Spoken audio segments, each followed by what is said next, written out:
propaganda. That would be just not news, not opinion, not giving your take. It's not that. Stop pretending like it is to say, oh, it's so unfair. It's because you put aside every ounce of integrity that you once had, if you had it. Maybe you didn't.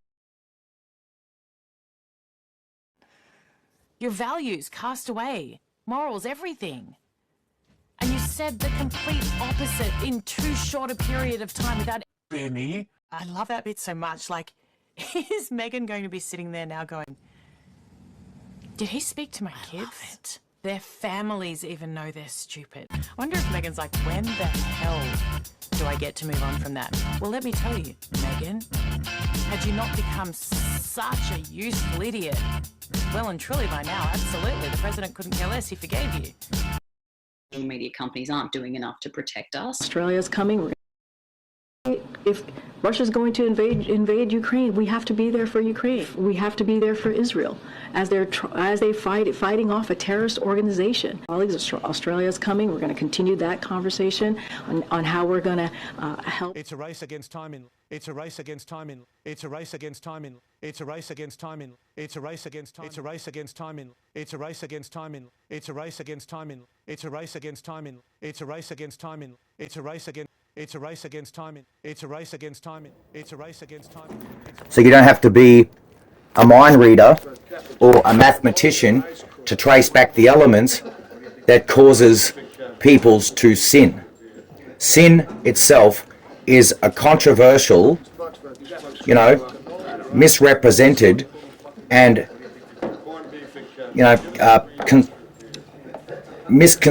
ill-consolidated tactic used by people when referring to right or wrong, whether or not people are doing something correctly in opposed to incorrectly, or whether people are doing something appropriately in opposed to inappropriately, or let's say even whether people are doing something predictably in opposed to unpredictably. It'll have people caught in a tither as to whether what they're doing is right or wrong, or true or false, or right from left, up and down, left and right, heads and tails, life and death, yes and no, yay and nay, woe and go. It's not a question of how bad you would be, just trying to learn something. It's a question of how good you are not when you had already learnt it.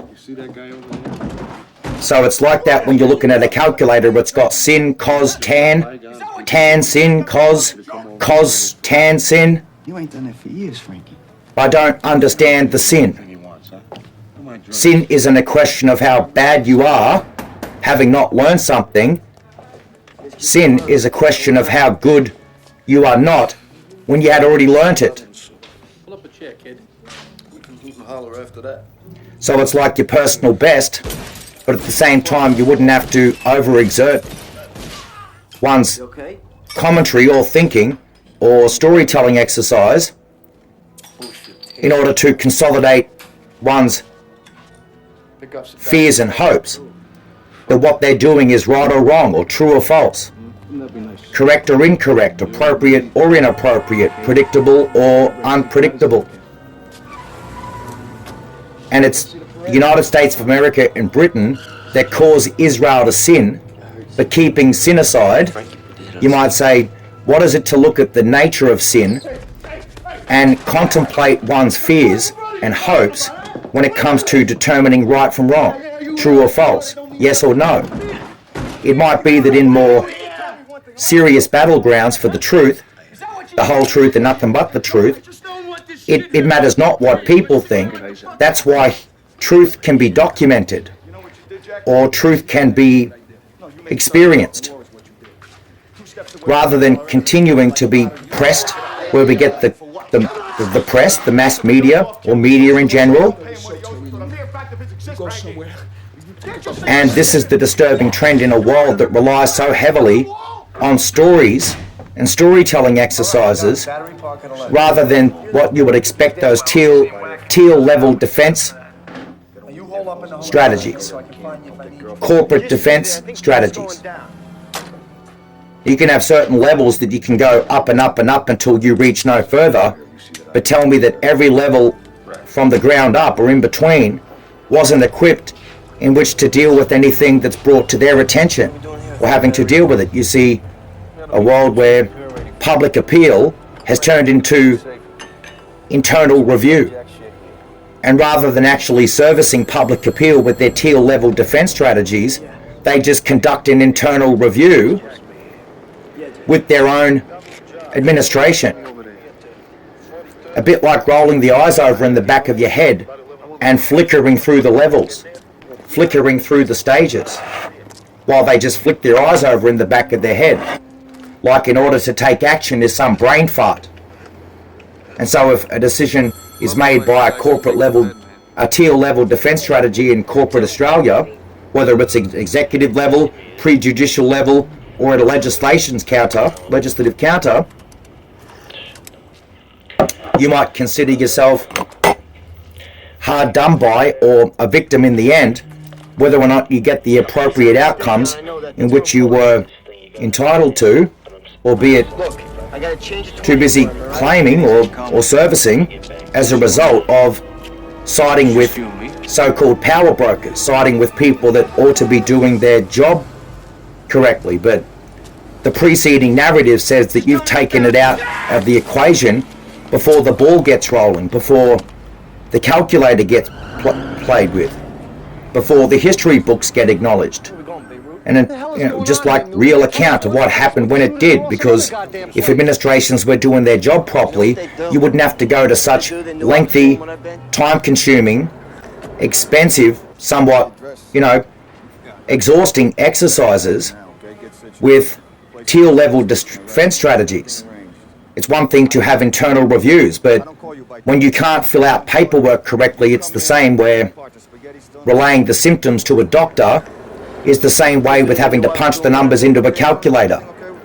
The doctor can only give back a reading as to what data input or information that you've provided them in which to make an overall assessment, and then go from there. If the world you're living in was too busy calculating numbers and not analysing the truth, then what is it to take their story seriously when it comes to, let's say, the aftermath of just living with the truth or having to bear the truth? You could still be living with the injury, predictable or unpredictably, appropriately or inappropriately, having to, let's say, keep on the mend or keep things best together, like a bookkeeping exercise, just like having to document, let's say, things that occurred and things that happened. And as a result, you don't look at the pages of the bookkeeping exercise, the record keeping exercise, as a crystal ball. You don't look at it like the white pages. You don't look at it like wings of a dove, turtle doves. Imagine it around the but it seems that people are creating sin don't forget, though, that on those pages, in those press releases. They're pressing matters, the ones that they go tell anybody else, but they won't deal with the individual. They'll refer to the story as whatever had occurred through review and through defense level assessments, but they won't actually refer to the books. They won't refer to the document. They won't refer to the calculator. They won't refer to the application, the claim. They won't refer to Israel, to the point where you'll have people going back to the Bible, using the Bible as a getaway or a great escape manual in order to define what's happening in the Middle East now in June, July 2026. The year of 2026 now, 120 days into Iran, and as a result, people will coerce the truth, the whole truth, and nothing but the truth in order to make you believe that since when did you ever see an entire people are misinterpreting the shot clock winding down, what's happening on the surface, or the daily, daily record of what's happening. You say that the United States and Britain are the ones that are causing Israel to sin. Players must be all of the same mind.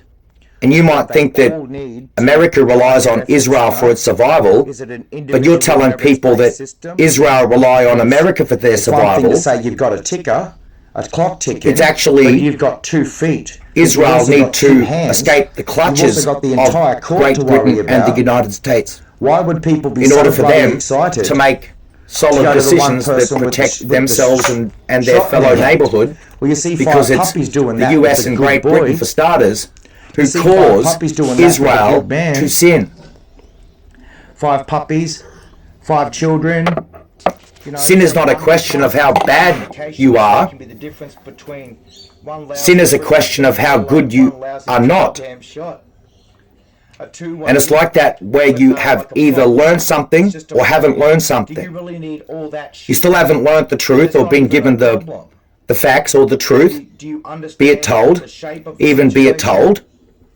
You're too busy receiving somebody else's story, like somebody is singing a song to you, or somebody is just spooking somebody else's story, because in order for countries here in Australia or New Zealand, let alone South Africa, to get those stories up there in the Middle East, they have to rely on numerous it's all sequential news sources or information sources in order to consolidate putting words to print, putting the ink to the paper and documenting it. And then it becomes archive information in their congressional library shelves. It becomes archive knowledge to the people of Australia, people of South Africa, people of New Zealand. You can't be in Canada. If it was English application or applying the accounts, the daily records in English, then you have to ask, where do we as an English-speaking Western world, Anglo-Saxon world, get our information from? Well, you can bet your last bottomless boots that you get that information from the counterintelligence assessment of Great Britain and the United States of America, with or without the acknowledgement or the acceptance that the information that is being spread throughout the world is legitimized by trademark licenses or copyright infringement policies. It just goes right ahead like a war agenda, but it doesn't have to be ultimately seen as a war agenda, whether before or during the fact. The aftermath, the after effect says that they have weaponized storytelling.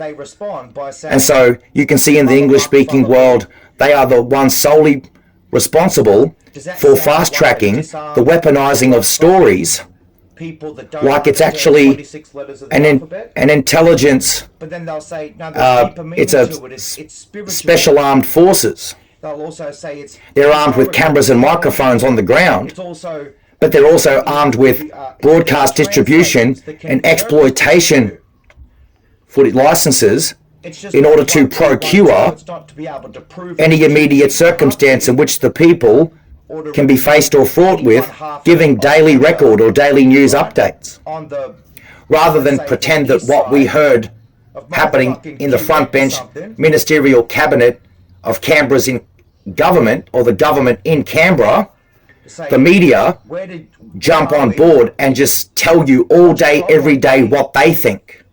And the media are only distributing what they think in their own little news hub. It's not what the government were telling you. The government weren't sitting with you for an hour time slot, 1 minute, and then within the space of just a few seconds, cross over live to somebody else who takes another entire hour and pumps information into your family living spaces, family living room, and you pull them up on the or into your association, into your delegation, to your collegiate ranks. Tell me what it is to be an official government or a governing official when we know the whole Treasons Act. We don't have to go as far as treason to say, do for your country what your country can't do for you, if it means it's as simple as suggesting that if you put another country's interest before your own, they call that treason. So it seems that if you give any information to anyone, any place, it might as well be considered treason. But here's the gist, here's the clincher. Just like sin you say righteousness is more original than sin. It's like that with choosing or opting not to be involved in anybody's inferences, not to be involved in anybody's calculator, not to be involved in anybody else's bookkeeping exercise, and certainly, most predominantly speaking, not involved in anybody's industry or association or delegation or collegiate fields, ranks.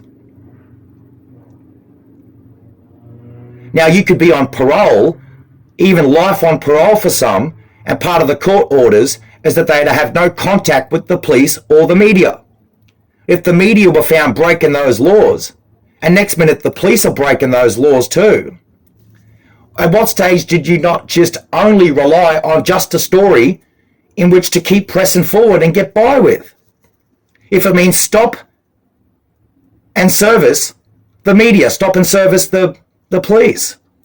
Now, the police shouldn't have to, but like media, you say, why should Israel stop and deal with you?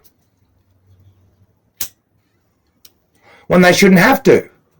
You determine right from wrong, true or false, yes or no, life or death, up and down, yay or nay, where to go. And you've got people that are so blatantly disregarding the health, wealth, and self-determination of their own people, that they'll just go ahead with a story, basically what somebody said, and as a result, it causes self-harm, self-destruction. When your own people aren't by your side, and they can't speak for themselves, and all they're found doing is just speaking either, just echoing what somebody else said, or furthermore, failing to represent you and what you've said, then we're dealing with people that are just trying to fit in, like people that are trying to do it with a calculator, people that are trying to do it with a book, with a little notebook or a little diary, or when you fill your diaries and journals up with other people's life experiences, that's not journalism. Let's repeat that. When you fill your own personal journal and diary, bookkeeping exercise with other people's stories and life experiences, that's not journalism. That's definitely not reporting, because it's definitely not journalism. So the question mark is on reports. And if you're supposed to be reporting, you're supposed to be reporting what you're doing and where you're at and how you're going about it and where it's likely to end up. If it only ends up back into the white pages or the book or the calculator, then you are doing internal review. You're not actually servicing public appeal. It's like you're trying to rub out your mistakes and you're trying to make it work in the calculator. You're rubbing out your mistakes and you're trying to make it work in your bookkeeping exercises, so that it only becomes your debt. It doesn't become the public inference. It only becomes your storytelling exercise. It doesn't become the mass media's reports. And so trusted news broadcasters will say, we at Fox News are able to share with you. We at Fox News are able to give you or bring to you, blah, blah, blah, blah, blah. They acknowledge everybody in that intelligence bureau. But in Australia, all too often, you're seeing them say, what I found, what I've discovered, what I was able to say, what I tell you, what I reckon, what I reckon, this, that, and blah, blah, blah. It's all I. Like it's OTEs, annual OTEs and personal KPI results that are at stake, and not the nation's best interest or the globe's best interest. It becomes the red letter definition of fraud and embezzlement when you mismanage somebody's identity and didn't even bother to tell people where you got your book records from. You were filling up your books and your diaries and journals with other people's stories and life experiences. Now, Julian Assange is the most, from Australia, Australia's own Julian Assange, is the most controversial, be it question mark journalist in the history of Western world media. He is number one, hands down, the most controversial media journalist figure in the history of Western world journalism. I think it doesn't take much to be able to establish the significance of Julian Assange from Australia, that Australian guy. Now, people are saying that he's a journalist. But again, there's no journalist if your accounts and your bookkeeping exercises are full of other people's accounts and life experiences. That's not journalism per se, hearsay, he say, she say. He's trying to be a hero, and all it did turn into, was heroine gossip. Now, you can cause people to sin. Now, you might not know the difference between shit-stirring storytellers or people singing somebody else's song, in opposed to, you got it, caught up in gossip, caught up in current affairs. We weren't given the news on one end of the stick. We were too busy just receiving somebody's personal take from both ends of the stick. And that's what it is for people to control that stick that they poke people with, rather than actually receive their side of the story. So they just go with the stick like it's a one-dimensional staff. And they whack you with both ends of the fucking one-dimensional staff. They assume control and authority over that one-dimensional staff. Over that staff. And that staff is one-dimensional, like a shepherd. Shepherding is a crime. Shepherding is a crime in every rule book on the planet. If you didn't learn that shepherding's a crime, then you learnt nothing in Catholic school. Jesus taught you nothing. Even in rugby league, shepherding is penalised. So at what stage do you not understand the significance that shepherding our causes is creating and demonstrating in the English-speaking Western world? Because all too often, the entire earth, the global governance of the United Nations and other global forums are suppressed by English. And you look for the strength of veto. You look for the strength of counter opposition. And it isn't seen as a censure act from an opposition in a national lower house parliament. Having asked the same question 1,000 times over until you just get them to slip up once. It's one thing to say die of boredom because answered your question 999 times.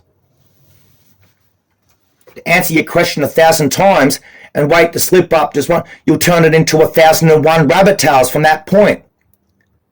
You'll take one answer to your question that didn't suit you and turn the 1,000 answers that they've already provided for the same question from that point into 1,001 rabbit tails from that point, and go back and molest her and contaminate the reports that you've already sourced and demonstrated over the course of every 1,000th measure, every 1,000th attempt. Like, it just doesn't suit you and your bookkeeping exercise. It doesn't suit you and your own personal calculator. So it just seems like it's a constant theme of having to just fix your calculator or fix your bookkeeping exercises because your books and calculators are full of other people's accounts. And you're not a journalist. You're not a reporter. Okay, so we buy your journal, we buy your diary, but we also buy what we might call your media product, your product. And we can buy a cartoon, can't we? We can buy a fictional movie or a fictional song, fictional music track or a fictional music, and learn Greek, a stage play theatre, a theme, a genre. Or revert to, and if you're really good at it, you'll take that roadshow with you everywhere around the world. And you'll have people just buy your stage theatre company's movement You'll have people buy that level of entertainment that keeps them focused and or keeps them engaged with your neck of the woods, engaged with your village, your pilgrimage, engaged with your cast, your crew, your company. Can I have that in writing? Certainly. And at best, you see it with journalistic hubs or news information or information bureaus. They work in hubs. They work in casts. They work in crews. They work with company. They work with a bandwagon. They work with jeeps. They work with service vehicles, logbooks, algorithms. They work with account, location, location, location. Best of luck in the future. You're seeing postcard. They cause Israel to sin They can't operate without because they're the ones on the ground trying to make assessment or sense of it, but they're shepherding and they're not creating umpires calls. They're actually stirring up cockfights. Christmas cards. Now, why wouldn't the English-speaking world be stirring up cockfights if it means they never got their facts straight? They're only there from day one to make sense of it or make an assessment of it. Kiss, kiss. Or write down what's happening on the surface or some daily reporting. Kiss, kiss. Before you know it, isn't it the Western English-speaking world that's too busy trying to fix your own calculator and fix your own bookkeeping exercises? Isn't it you trying to reparate and repair your own pre-publications in opposed to daily accounts and daily news reports?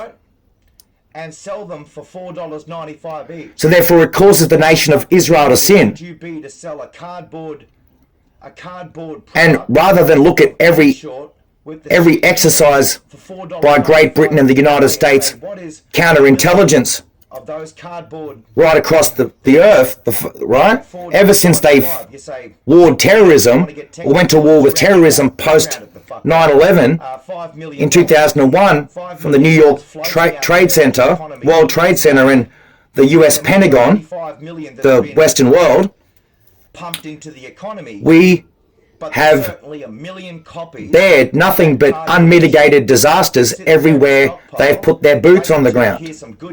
They've punched their way into Afghanistan after September 11 and an entire trail of destruction that dates back to Yugoslavia and even the Gulf War in Kuwait back in the 1990s, right?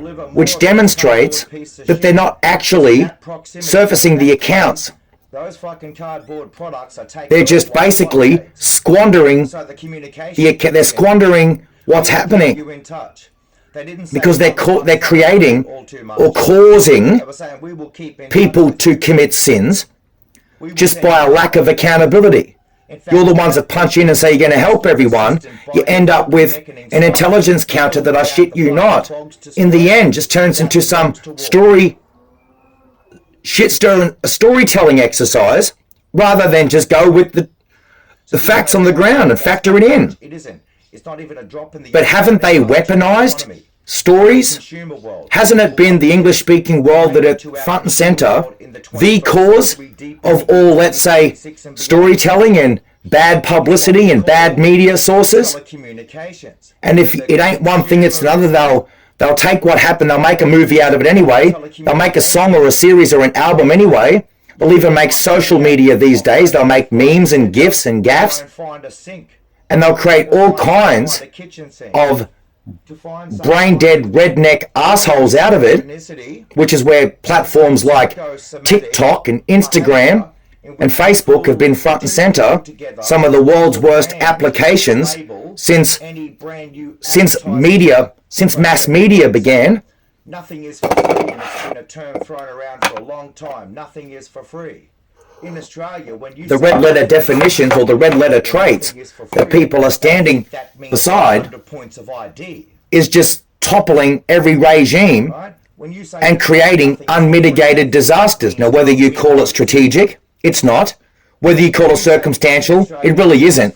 It's just evidence. And the evidence is the key. Because it's precedential, like it's all guarding your own personal, annual OTE salaries, right? Or your own personal KPI results.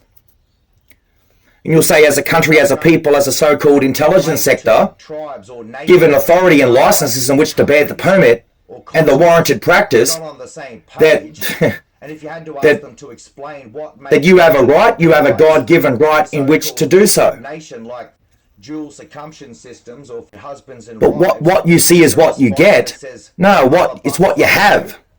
It's what you have is what you get. And as a result, they'll make you believe that what you have is what you get. As if seeing is believing, but in the world of politics, for starters, believe nothing that you hear, and only half of what you see. What we see is a people causing others to sin. That's why whatever starts with the Jews is the first magnitude that befalls you all. Why? Because you're telling somebody else's story. You're singing somebody else's song. And Israel can't afford you to sing somebody else's song or tell somebody else's story. Of course, you have to be accountable for everybody's involvement. It wouldn't matter everything from implication, involvement, association. Every would-be insurance at your disposal, every so-called insurance policy at your disposal, but it isn't the sad case reality when it comes to just stating the obvious or giving us your daily account. Okay, so you've been out there all day. I'm the chief and editor, am I? The chief in command. Just run it. Run me the numbers. What have you got?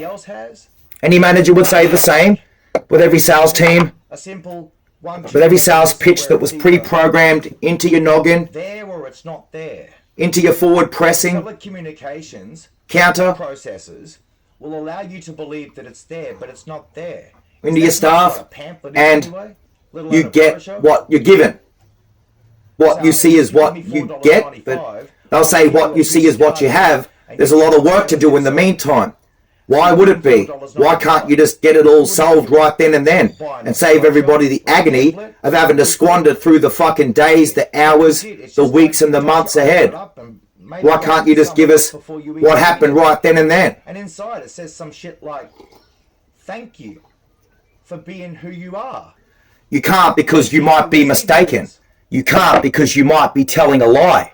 It might be that you're just surfacing lies, but it might be ultimately that you're only giving us a bookkeeping exercise rather than the fruition of what people are experiencing is actually designed for you to do your job properly. It might just be that you were never doing your job properly because it wasn't your job in the first place. It was you putting other people's experiences and personal homework, correspondence into your own personal diaries and your own personal journals. And when you put other people's stories and life experiences and account into your own diary, right? Not only is that not journalism, but the question mark is whether you're doing your reports or not. So you can constantly side with publicists, thinking there's some benefit out of it. You might make a cartoon, and the cartoon goes on to be the most watched and well-loved cartoon and program in the whole earth. But when you face your own people, be it like Bluey, the dog Bluey, that Australian cartoon character, Bluey the dog, the cattle dog. But is that dog paying off national debt? You might say, well, the people that sold the product to the world aren't getting any money out of it. But is the money that's being generated from Bluey being redirected back into paying off national debt? you say that constraining force comes. And if the answer there is yes, then that's a good idea. So you can do for your country what your country can't do for you. But what you can't tell us is that you sold the story to somebody else, like to put another country's interest before your own is called treason.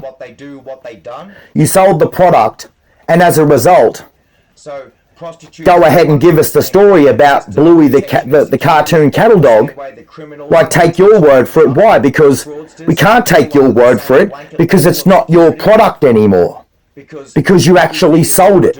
with shit happening overnight. You want all the recognition in the world that you actually created it and built the story, built the cartoon and the media product, the product that it is. With the Lebanese. But in the same breath, you're telling us that you get nothing for it.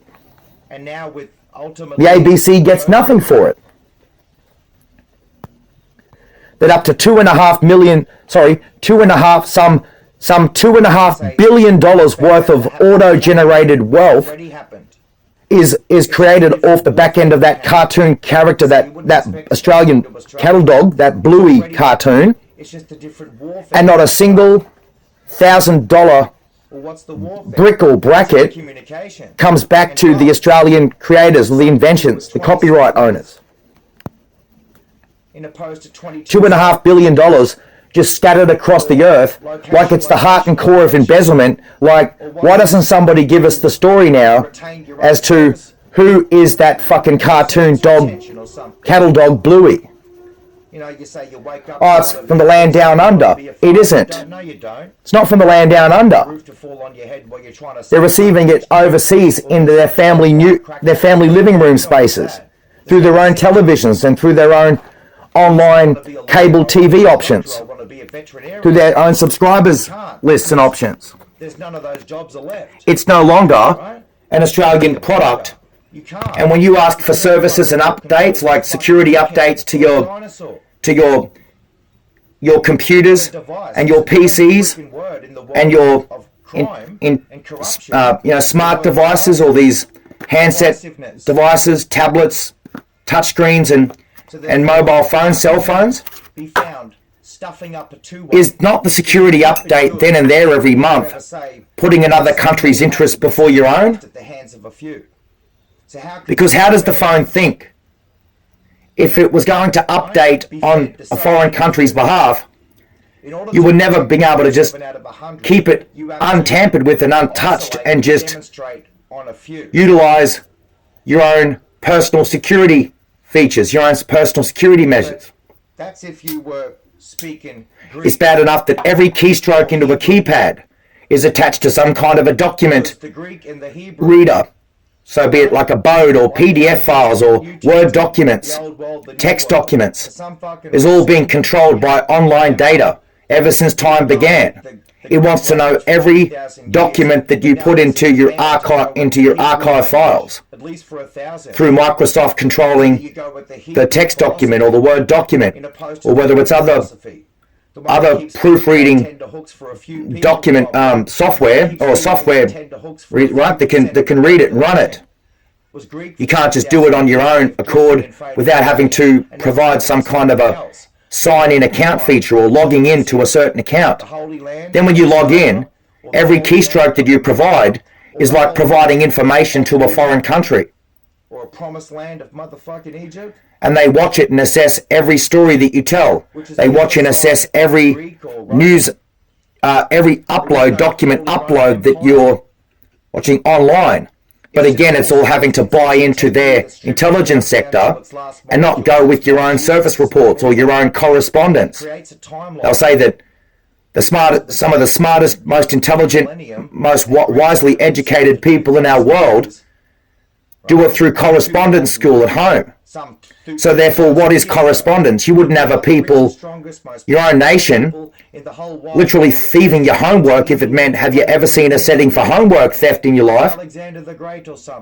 And then have the audacity and the gall to tell the world around us that it was a citizen of Australia working on behalf of an intelligence sector. Those people had, right, they could only have when you say you can't be that educated without being that educated, you must be quite a correspondent. I don't care how you word it for me or how you text it for me, just refresh my memory as to what your journey, of what's happened in your journey in life. Refresh my memory of your journey and your life experiences and the information fact sheets that you've been able to proofread and summarize yourself. In the new millennium. And you'll find that more time goes on, it becomes a brutal and hostile, belligerent activity, be it atmosphere that has been created, because of course they'll make you think that you're being surveyed and watched. You might be surveyed and watched. There's nothing wrong with that. There's never a problem with that. But the problem is if you're sharing it with somebody else. Is that not the case? It's not in NASA manipulated fucking drug and mind. So therefore, do for your country what your country can't do for you is at the heart and core of treason and treachery.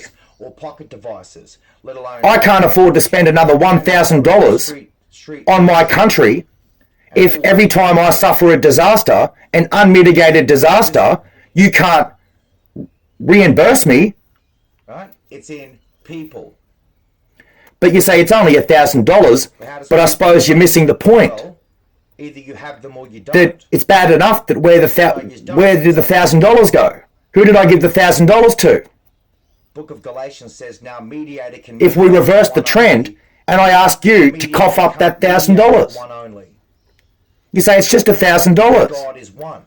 If you haven't got that kind of money in a pub or a club, then what is it to look at a hub For your country, and say you can't even fucking push $1,000 of product? Now $1,000 worth of product won't get you fucking sweet fuck all the word you in at the end. the global arena, To me, it's something to do with somebody else but you. in the world of cryptocurrency, Right? Left you a little token. in the world of A intelligence. little cardboard box. 1,000 times 1,000 equals a million, and you don't have a million of anything. As soon as they You don't have a million citizens. You haven't got a million employees. You don't even have a million viewers like a fractious or a million people by your side. You certainly didn't have sex and commit philander with a million people. scrambled for their fucking life like So I guess it just boils down to whether or not you can catch. telecommunications. Because if you're going to write checks your mouth can't catch, or make promises that you can't keep, then you're going to start fucking literally or some people writing checks that your mouth can't catch. Income and an income that exceeds life. And so your head is a catcher's mitt. So rather than document it on a piece of paper or formal administration documents, to have a conversation with them, oh, he just likes to talk about it. And you can go ahead and talk about it in any way, shape, form, fashion or capacity, but it's faced with sitter-uppers and listener-innerers. It's faced with ignoramus. It's faced with interference. It's faced with conglomerate. Why is it that the shit that's inside Conglomeracy. There's a level of suppression that goes with sitting with ignorant people or self-centered, rebellious, selfish, special filters? right? Peoples, the mongering activity that goes to fill your own journals and bookkeeping exercises with other people's stories and other people's songs and other people's life events. Can you imagine having to say, look, I just want you to prove you've got power before you go on to be a power mongerer or play power mongerer with me. I need you to prove that you have power in order for you to demonstrate the need to play power mongerer. So if you claim you can do a cartwheel, just go ahead and do a fucking cartwheel and save me the agony of having to not know who I'm dealing with. And they give you the sponsorship Before you know it, they can't do a cartwheel, and it's become surely something else. by talking shit about Chinese or talking shit about Japanese. It's just that, It can't be it's just that, because of course, what's it to get the gist of it? What is it to get the gist of it? We can't do for shut the gate. Do for your country what your country can't do for. So you experience this all too often, the same squandering. You say don't squander time because that's the kind of shit that life is made out of. Fuck off! If you squander time, you might be mistaken Quick, let's get out of here. that, if there's a lot of space, then what is it to demonstrate an awful waste of space? Because you don't even sponsor your own economy. What is it to suggest that space is called space because there's a lot of it? So you just call it space, how ironic. It's called space because there's a lot of it. But if you were to demonstrate an awful waste of space, and the old saying is, dogs return to their own vomit, then what is it to not look at the star readers people reading the stars the same way that you would read the bubbles in spew, or the bubbles in vomit, or analyze the vomit, tracing through the elements of what vomit was on the page, on the paper, on the cement, on the surface, on the document, on the scene. So it creates what you would call an indemnity at some point, where it's sort of dead at point A, but it's alive at point B. We're going to wait for the exhibition of C, D, E, F, G, H, I, J, K, L, M, N, O, P, Q. It'll ship thousands of kilometres away. Petrol. Just like you would put witches' hats or little markers everywhere at a crime scene and refer to it as A, B, C, D, E, F, G, H, I, J, K, L, M, N, O, P, Q. In Australia, it's the complete opposite. This is what we call DNA contamination if they weren't doing their job properly. But of course you wouldn't have to go that far if they've created an indemnity. So the number one crisis in the world is called the indemnity crisis. The worst, right, crisis in the world is called the indemnity crisis. You've got energy like oil and gas, the energy crisis, which is the second biggest crises in the world, and the financial crisis doesn't make the podium. It's not a problem of supply, it's a problem with demand. So you can see it right there in front of your face with supply, in opposed to demand. If I've got a black and white Samsung wall charger with cable and all, it's got two options, black or white. Samsung wall charger with cable. It's hard enough to get wall chargers with the standard manufacturer's product when you purchase a brand new handset device from Samsung off the shelf, let alone other key manufacturing giants in and around the world.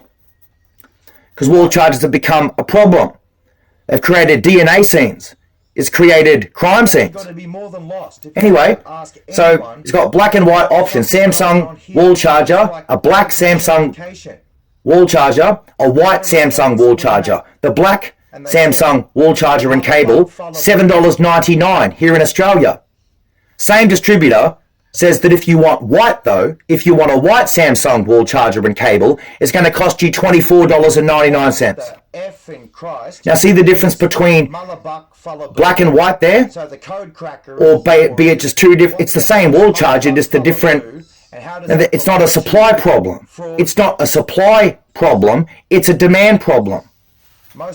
So isn't the governments of this world too busy trying to broker a deal to get you all the same wall charger for $7.99? But in the media, right?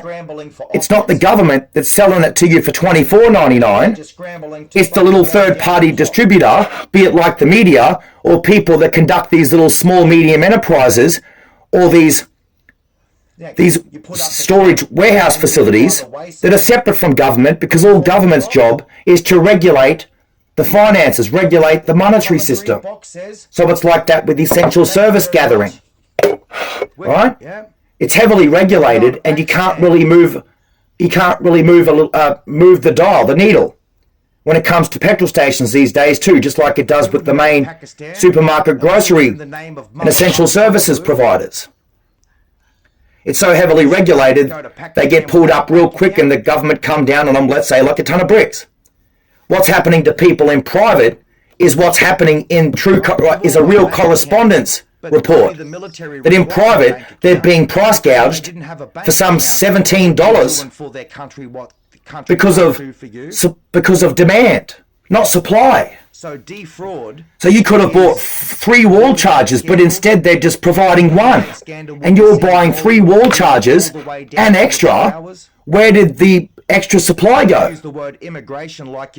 Same distributor, but they play on your fears. So therefore, why wouldn't they jam you up for your $1,000? And every time you're looking for $1,000 to improve the life of your family and the cost of living, the government are held accountable by the media, but it seems the media aren't doing their job properly. Of course, you damn well know the media understand the supply and demand problem, but the media aren't going to buy the supply chain problem. They're only going to hammer home with the demand. And why wouldn't the media hound you for your explanation on demand? Because their whole fucking world is serviced on demand. Live footage on demand. Live broadcast on demand, pay-per-view on demand. You want it right now, I can have it to you right now on demand. Just press me one button, you can have it on demand. If I give you $2, you're going to ask a shipment from Hong Kong, thousands and thousands of kilometres away from the Queensland coast, to ship a piece of plastic to Australia for $2 and deliver it to my front door. But if you were to take your plastic credit card and debit card down to the 150 metres down the road, you stick that plastic piece in the wall, 150 metres, and you charge $2.80 and you haven't even received anything yet. And you go ahead and push a button and plastic comes out the wall, out of the ATM machine.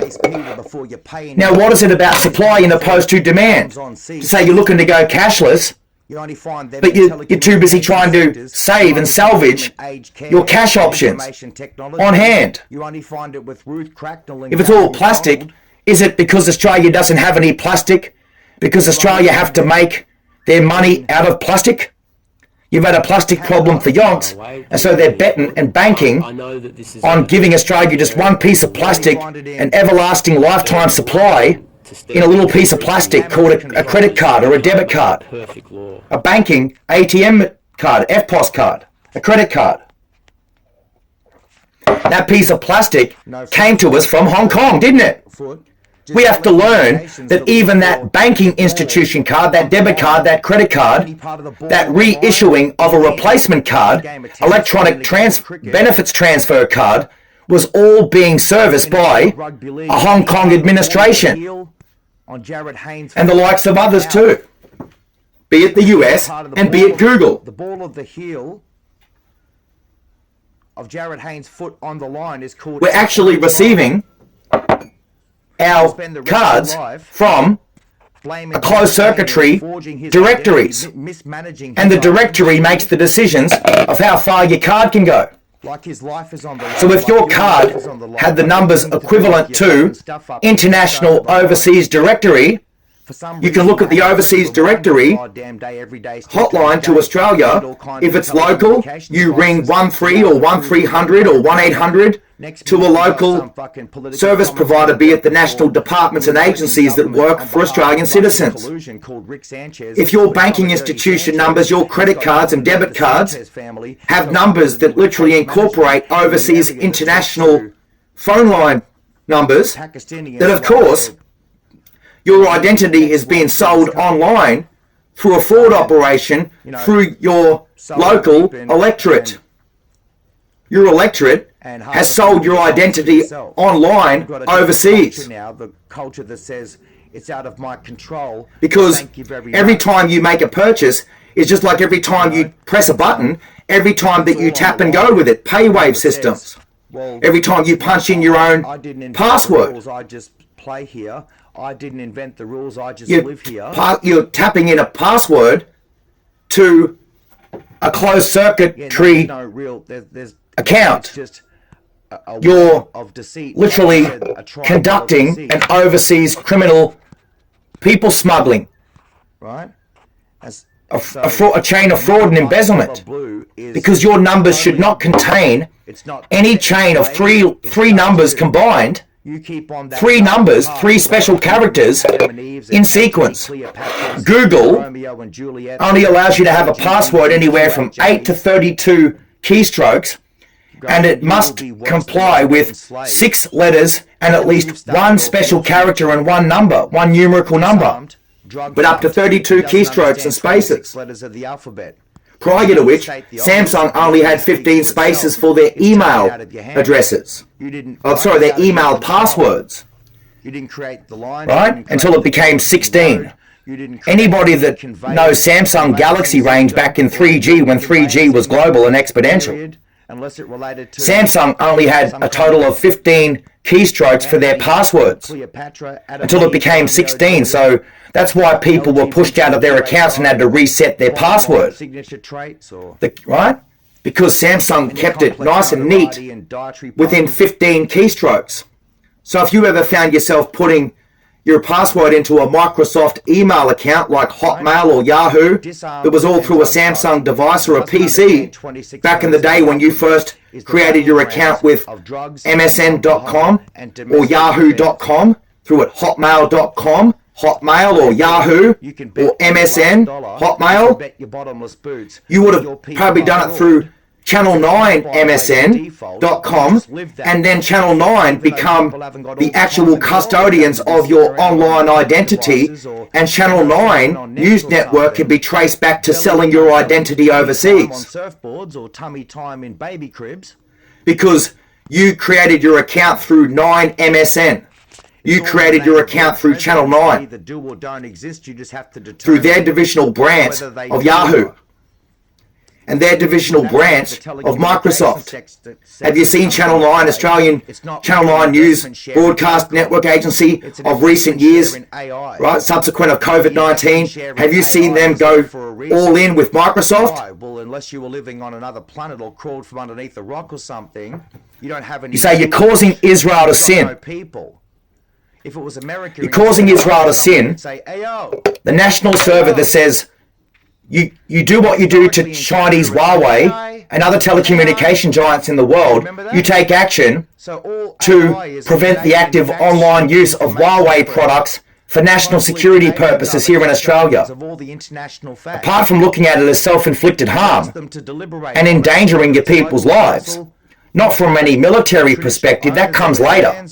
But as far as people's online identity, how convenient for Australia to blame China for everyone's identity online when it was Australia who took custodian of everybody's online identity. Because you were too busy trying to wipe out Chinese fraud or something, were you? So as a result, all of a sudden, every Australian citizen's identity online is endangered and put at risk. And the only corporate executive establishment in Australia that can commit such atrocities is the fucking squawking media putting pressure on the government and causing our government to commit sin. Because there's people out there wanting to sell their Samsung phones and their wall chargers rather than sell a Huawei product because Huawei are the shiznik. Huawei have demonstrated they're the best in the world. Now you can talk to your black and blue in the face, but even if you want to have a technical debate and talk about, you know, the good, bad and ugly of any telecommunication device serviceable through productivity sales right across the planet, Huawei is still going to hold themselves in the final, in the grand final. They are the world's best at providing stable software devices or stable software. And I asked for a fucking description or some kind they are extraordinarily gifted telecommunications company. And there is no reason under the golden sun of Saudi Arabia's wonderful world and universe why people should blame all of their problems on a telephone. How far has the Western world come where they will use a telephone like a crutch in which to make or break their survival? Well, I tell you, it's all dual with identity fraud. It's all dual with living a lie. It's all dual with telling somebody else's story or singing somebody else's song. It's all about location, location, location as to who you were and where you were at and what you were doing and how you're going about it. To say that this happened for whatever reason, for whatever circumstances that unfolded, it creates fraudulent government. It causes Israel to sin. No. Israel cannot afford to have their identity mismanaged. For other people, it could be a yen. It could be a... So why wouldn't it not be the same for everybody on planet Earth? It wouldn't matter if it started with them, if it starts with them before it involves everyone. Because of course, it's just the nature of sin. Right? Sin is not a question of how bad you are, having not learned something. Sin is a question of how good you are not, having already learnt it. So you can catch fish for people and even make fish for dinner for people. But it is more prudent and wise as a person to teach people how to catch fish and to cook fish for themselves. So in the future, you don't mind having to do it for them, just so long as in the end, they understand the gifts of the trade. You can do it through fatherhood, you can do it through mentorship, but you can also do it through life coaching, but you can also do it in the business world, the world of employment. The banking. That's what it is to give people compulsory induction into basic life skills. Prior to taking on the real world. Regardless of the individual and the individual personal best that people can achieve with those so-called skills that have been instilled into compulsory inductions or probationary periods, right? Compulsory probationary periods. Australia that treats everybody like a minor. It just means that you've done the right thing by them without having to blame anybody else. At first, anyway. You did enough to be able to say you stood on your own 2 feet with your own account and your own entry, your own experience. Because you're all going to experience something that you need to thoroughly remember. You need to thoroughly remind yourself that all day, every day, you wake up to the real world and not the mismanagement of one's identity. So it's easy how you can just call an Israeli or a Jew. It's easy how you can call a Nazi, but you don't know a fucking Nazi from a Nazi. Anonymous official. And the moment you start, contaminating Nazi trials to goddamn Israeli trials, then all of a sudden, we're back at square one again with what do you call it? Scumbag villains like Julian Assange. No, it's not strategic. It's not who are seen as a journalist, but they're not a journalist. You might think he's a journalist. He's not a journalist. His journals and diary entries are full of other people's life experiences and people's stories. That makes him not a journalist. It makes him a warring faction. He was a warring faction in the end, and that's what vigilante groups are, but that's of course what WikiLeaks is, and that's of course what Anonymous Official is, the Anonymous group, let alone Antifa, and all these other would-be, yet-to-be determined terrorist organizations, but you don't have to be viewed as a terrorist if you're a vigilante, because every policing force in the world should have known in their manual, when they did their 2 years, 3 years, 4 years compulsory apprenticeship to be a frontline service operator, that vigilantes are the scum of the earth. And you can't afford to turn your back on them for a split second. But that's who's the media? The media are the world's most infamous vigilante groups. Look at the abuse. And you got people imposing themselves as media, but they probably aren't. They can just be a nosy cop or a nosy neighbor. And when you've got nosy fucking neighbors or nosy would-be vigilantes infiltrated amongst our police precincts, all of a sudden we've got corrupted police precincts. We've got corrupted media. We haven't got a corrupted government. The truth, the whole truth, and nothing but the truth. The problem with corruption is, like crime and corruption, it's all handled under the same investigation. It's all handled under the same inquiry and commission. The problem with corruption, though, is that, like common criminals, corrupted people don't know that they're fucking criminals. It makes them much, much more of a criminal when you don't know who you are. At the same time, you're in denial. You're living in plausible deniability and you're an expert at it. You actually work around the clock to create plausible liability for your accounts and your locations, for your logbook entries and your bookkeeping exercises, your reporting. If it means just to survive or to keep your neck, protect your neck or protect your enrolled tax position, it's going to be all about your OTE achievements and all about your KPI results. And who's to know where you got one serviceable commodity or currency in a world like this that isn't relying on money, moolah, coup, denari, extra long straws to break camels' backs. It's relying on anything. It's relying on a piece of plastic. It's relying on fucking thin air. What somebody said. People can piss in the wind and become a millionaire. Just for pissing in the wind without being referred to as a shock jock or a corporate knob jockey or a disc jockey or a radio announcer or conducting a little podcast space or demonstrating, right, fraud and embezzlement to the corruption scene in South America back in the 90s, the corruption scene in the United States of America back in the 90s.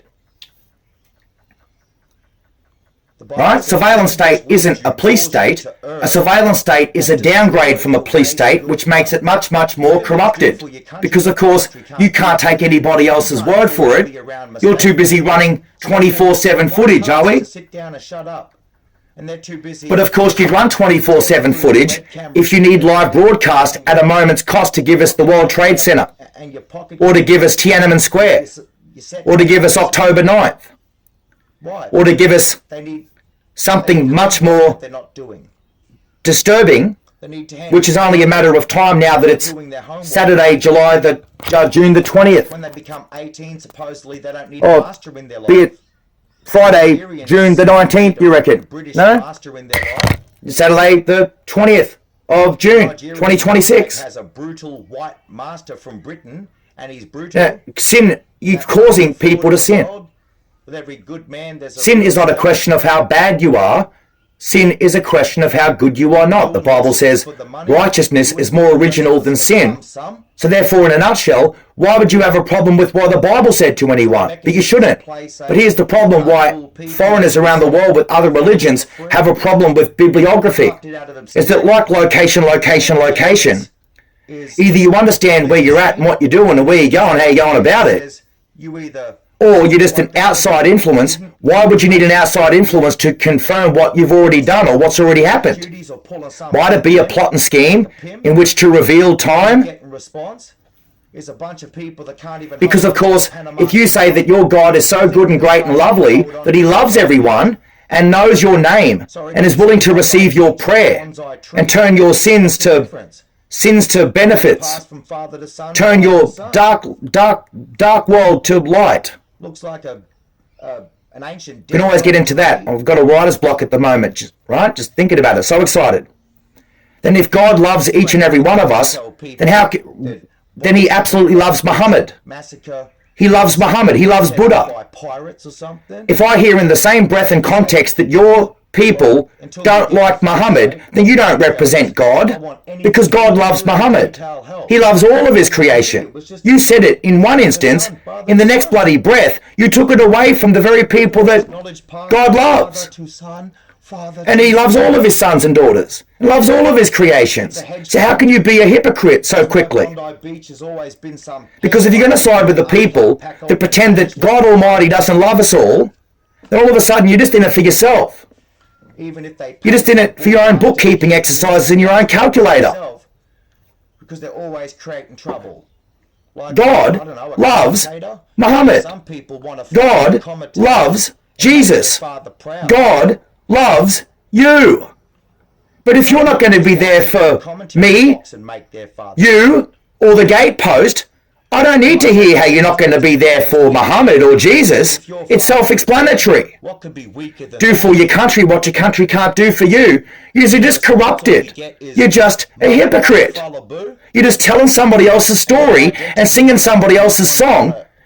And whether or not you're proud to sing it, or it suits your narrative, or the headache you wake up with every day, or the niggling aches and pains, you pre-publish yourself to hell the same way you've already distributed your pre-publications, and your cartoons, and your corrupted documents.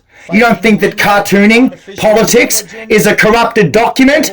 You don't? Then go to hell. Because there's nothing wrong with hell. You were given hell like God is so great that even when he provides hell, he gives it to you in paradise. So even though you deny that earth is hell, of course it's hell, but God is so great and good that he actually gives you hell in the form of paradise. So God can't even be that goddamn bad, even though it's hell for you and hell for him. He can only give you something good. So he gives you paradise to make sense of your death. He gives you paradise to make sense of your sins. He gives you paradise, which is another word for hell. You're in a paradox. You're in paradise. And just because you don't experience hell the way other people do, don't give us this bullshit. You don't understand what Muhammad went through.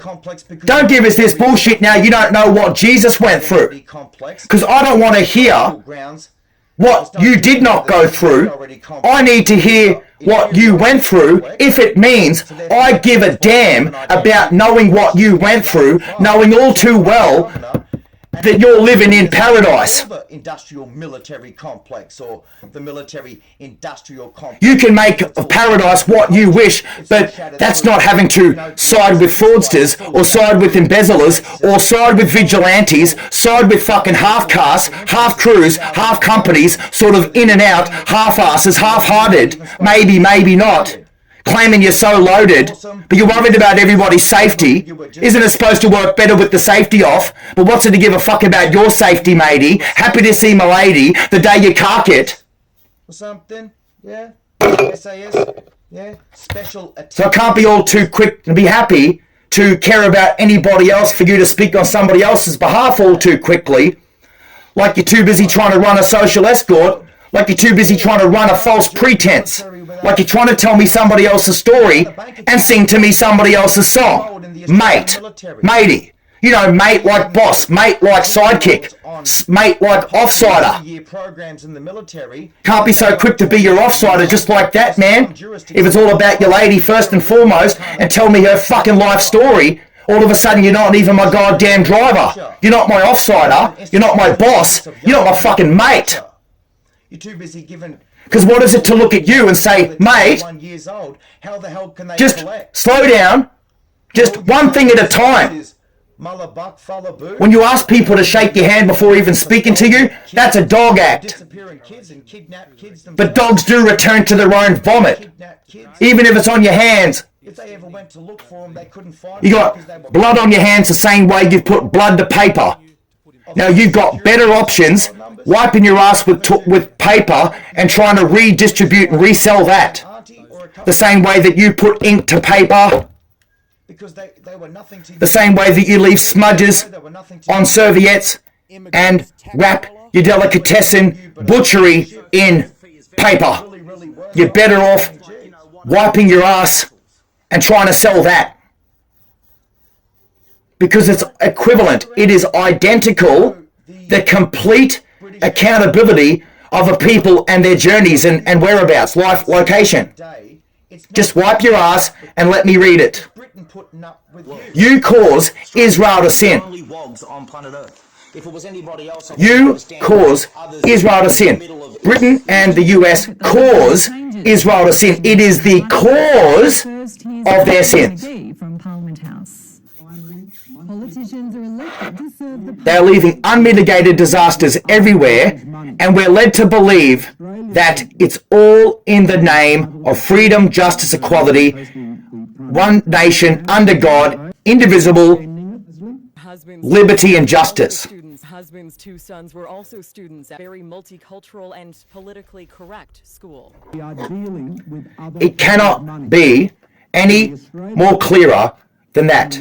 If righteousness is more original than sin, then what is it to be held right? In your right mind, and in your righteous mind, your right account, rightful account, in opposed to the derivation tactics, the echo chambers caused by resale or redistribution or exploitation. It's too convenient to cry rape if you can establish close personal relationships with people. But if you can't cry rape, you might as well cry rape. No? You cry racism. Why don't you just wipe your ass with paper and see if you can get away with that? these processes haven't changed. It's always been the same. And Because rapists rape you. Racists race you. You can't be men of intelligence sitting on your cock and scrotum, your behind your cock and scrotum all day, every day in an intelligence surveillance hub, only to rely on women worse than lawyers and solicitors rely on receptionists and secretaries.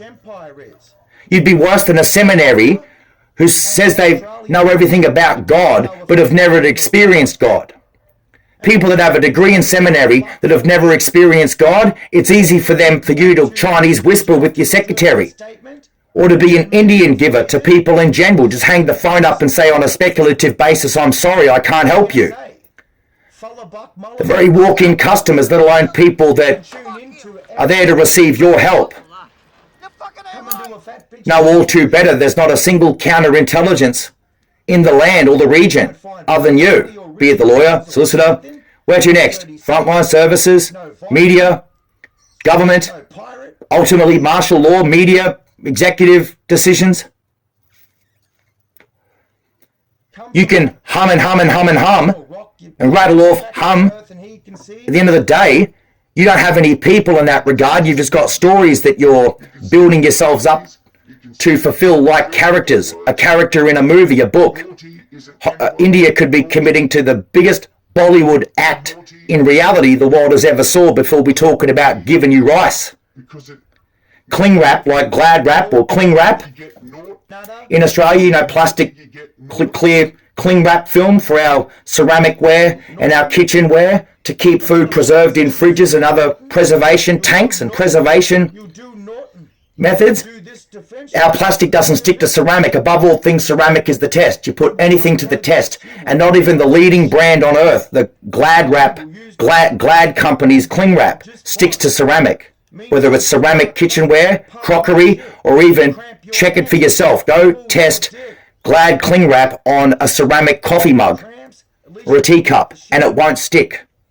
Does that relate to the PFAS or some chemical nightmare that's causing all kinds of health problems throughout the years? Like, no wonder it sticks, you might say. You might even say that the plastic sticks to plastic really well. If plastic doesn't stick to ceramic, that's the only test that you need to run in the clinic. The clinical trial. Clinical test phase says if the cling wrap doesn't stick to a ceramic coffee mug or ceramic kitchenware, oven crockery isn't right, then it's a faulty product. It's a bad buy. It's a cheap commodity that produces a side-swiping technique that just ran off with your money. Like, it's not a supply problem, it's a demand problem. Rather than be straight with the Australian people or others around the world and give them the news that you were receiving a faulty product. In the meantime, you're too busy trying to service your own economy, and that's not the government's fault. The government are out there to fight for cling wrap that can cling to their kitchenware. They've got children, they've got sons, they've got daughters, they've got a business to run. Some of them come from businesses, and they can't be the ones too quickly to complain about paper or wiping your ass with it. Just like people that say they ever ran a small business that have a problem with paper bags for oily roast chickens. When you're too busy wrapping oily fish and chip crap and your fish and chip shop was garbage. That's why you're not in the fish and chip shop business anymore, Pauline Hanson, because of course you ran a shitty business. And you didn't even know how to frickin' cook a decent piece of fucking fish. You were serving up slops in a box. Climate change. You got to reduce your carbon emission. When people can't even cook a piece of crumb fish or battered fish and give it to you in wrapped paper, which is her standard of service delivery. Then all of a sudden, what's it to look at a kebab any different and say, if this kebab falls apart, then I'm in trouble? So you wouldn't ask the same people to complain about paper bags or wrapping anything in paper, only to open it up and say, look at this shit. Look at what? Complain about anything so good for such a small convenient price of 25 cents? Careful to give people a paper bag and complain about paper bag in politics. Before you know it, they'll come bouncing into Parliament with a 10-foot pole up their ass and a paper bag over their head. looking for somewhere to sit. And when come budget night, just to level with what kind of financial position that we're all in, the first person amongst us claiming for wanting a sandwich on budget night. That's a racist. If all you showed up for was a sandwich, that's like, can I do it? Can I go first? Can I read it? Can I open it up? Can I go first? Can I read it? Can I open it up? Can I eat it? Can I go first? You know, budget nights aren't designed to give us, to give us anything. Budget nights are designed to announce the financial position that we're in. Any promises to spending says spending happens tomorrow. You can always get around to your promises. Budget nights are just to announce the financial position that you're in and the position of trade that you're in. It's not about giving people chocolates and takeaway sandwiches and filling Rosie's vans or, you know, servicing non-for-profit charity organisations right then and then. It's to stop right there and just explain your financial position in order to ensure that tomorrow, well, spending never stops. Spending happens tomorrow. We can always get around to keeping that promise next week or next month. But if you bother to notice, people are causing others to sin. And what is it to look at the supply problem in opposed to the demand problem? You say there's no problem with supply, the problem is with demand. And the demand is you can suffer a natural disaster overnight. It doesn't have to be a natural disaster caused by the weather or the environment. Of course it can in that regard, but that's going to create $100 million worth of damage or $300 million worth of damage, and in some cases going to cost multi-billions of dollars worth of damage, isn't it? With no real notice, we're only human, and you think it grows on trees. I'm sorry, but there's no free lunch in that regard. You don't just stand there and look at a tree and say, I'm going to have my first baby up in that one. Because of course, you don't look at a tree like a cubby house, but if you're going to treat stations and precincts like your own personal cubby house, well, we to forget that stations are designed for individual merit and individual promotion. So you've got access to the telephone just like everyone's got access to the telephone.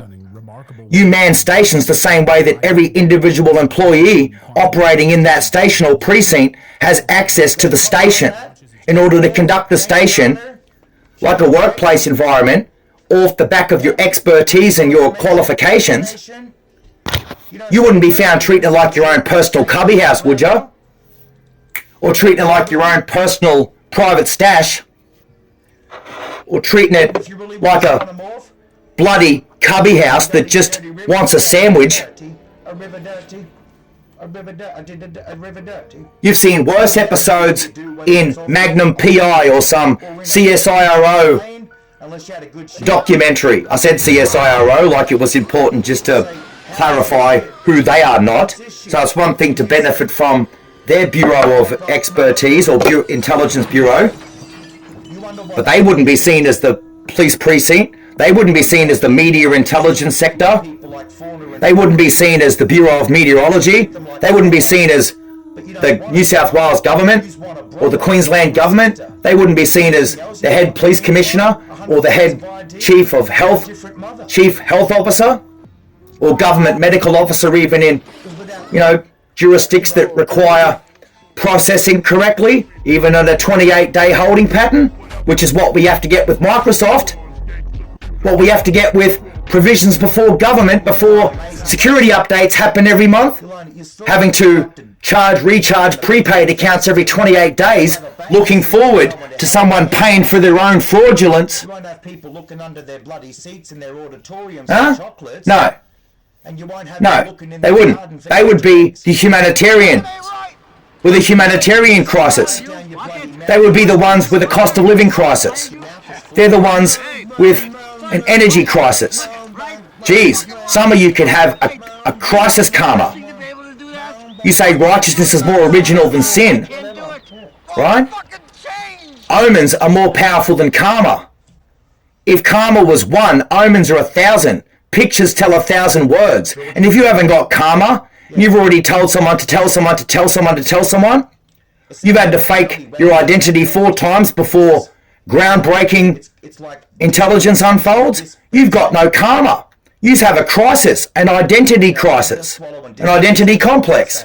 And You can view that complex, you can view that precinct and that intelligence hub and agency and department or secret little vigilante group or terrorist organization as, you got it, a complex, an identity complex.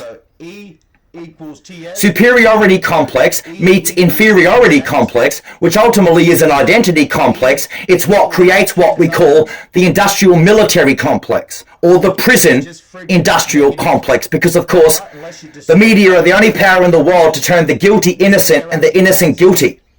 And you can mistake contaminated DNA laboratories before it even makes it to trial, only to see court judges being gagged and suppressed by prosecution chambers because the prosecution chamber were a hostile terrorist organization working in secret behind the scenes or underneath the table.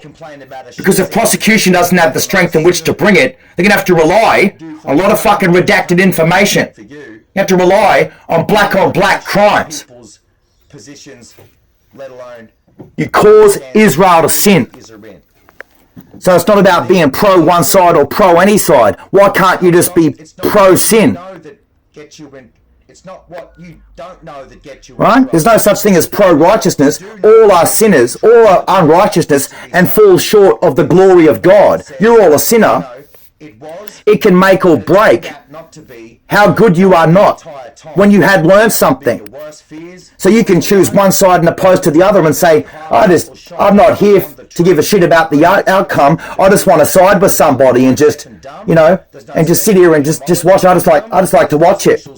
On a speculative basis, I'm sorry, there's nothing that can be done. That's one thing to have faith in your team. It's one thing to go with the truth, whole truth, and nothing but the truth. But if you didn't know who the real victim is on one side opposed to another, of course, man, we haven't even seen the game yet. You're asking people to shake hands before seeing it unfold? That's a dog act. We all know it's a dog act. We should know what anti-Christianism is. Anti-Christian is when you take away the greater dependence on oneself. Anything that takes away the greater dependence on oneself or one anything is called corruption. It's what it's like when you got no petrol in your car and you need petrol. But I shit you not, and I swear to God, as God is our witness, don't mind saying swear to God. And I will swear too, which will reaffirm the fact of my position at my discretion and even my emotional sentiment and my balancing act. Right? My violent prayer closet, if you want to call it. Right?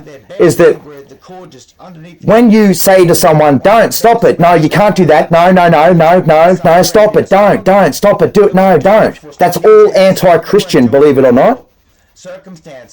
It's more than just a monkey wrench or a monkey on your back. It's all anti-Christian. When they say, don't do that, stop it, don't. That's all anti-Christian. Don't you know what a Christian is? Few and far between. There might be a lot of good people, but very few Christians. Righteousness is more original than sin, and that's why Jesus is the difference in a world that is just completely duped and seduced by Catholic sin, by Muslim sin, by Hindu sin, Hindi sin. Confucius say, but at the end of the day, is it a living, breathing account of your life?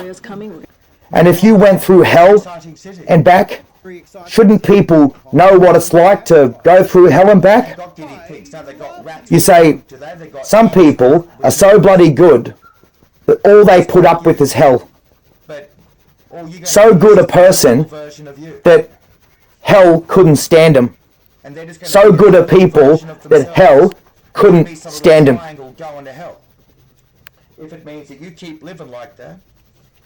And as a result, you get paradise of somebody else's hell that they went through. You're looking at it like there's paradise at the other end in it. The outcome, you were born into paradise. And you cause good people to sin. You cause them use the same way that you fail to be a blessing to yourselves. Because if you're no good to yourself, you're no good to anyone. And what is it to give people the revelation of that? If pictures tell 1,000 words, strengths expose weaknesses. You're only as strong as your weakest link. Therefore, you're only as weak as your strongest privilege. And none of you, and I mean none of you, have the right, you have the permit or the warrant or the license in which to mismanage one's identity. You can only look at it as a personal guarantee. And if it means that you're going to provide fake guarantees, then you're going to be the ones that are writing dodgy warrants, fraudulent warrants, criminal warrants.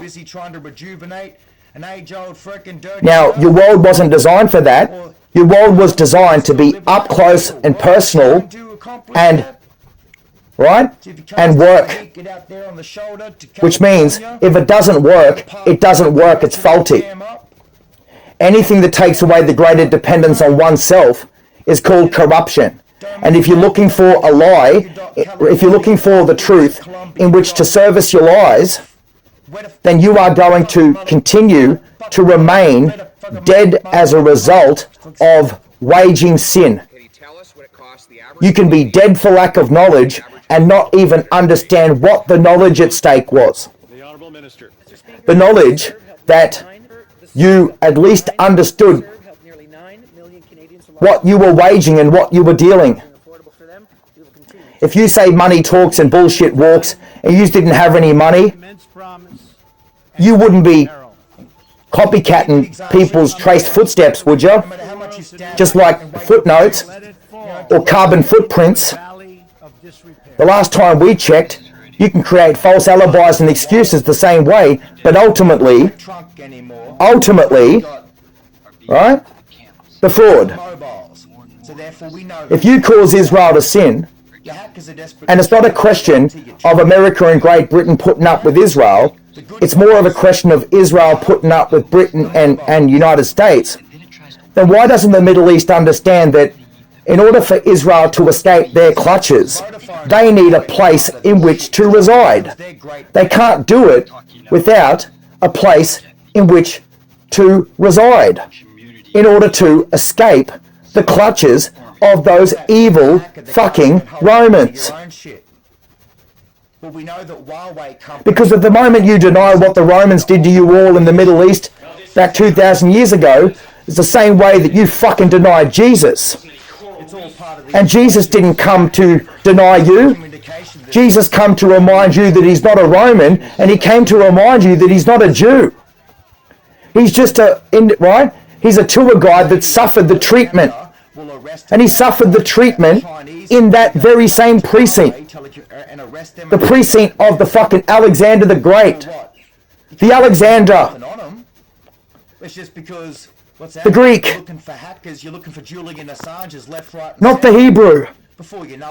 He was walking, talking brew. He was not Hebrew. He was the brew of the bold and the beautiful of that place. He wasn't denied by anyone, be it he wasn't disliked by anyone, be it he was a man and he was a frickin' man. Call him he can't be a bitch. That's a man. Putting up with local treatment. Putting up with the treatment of an empire that fell, or that was going to fall. Because if that's how you're going to treat people, you're all going to fall the same way. Righteousness is more original than sin.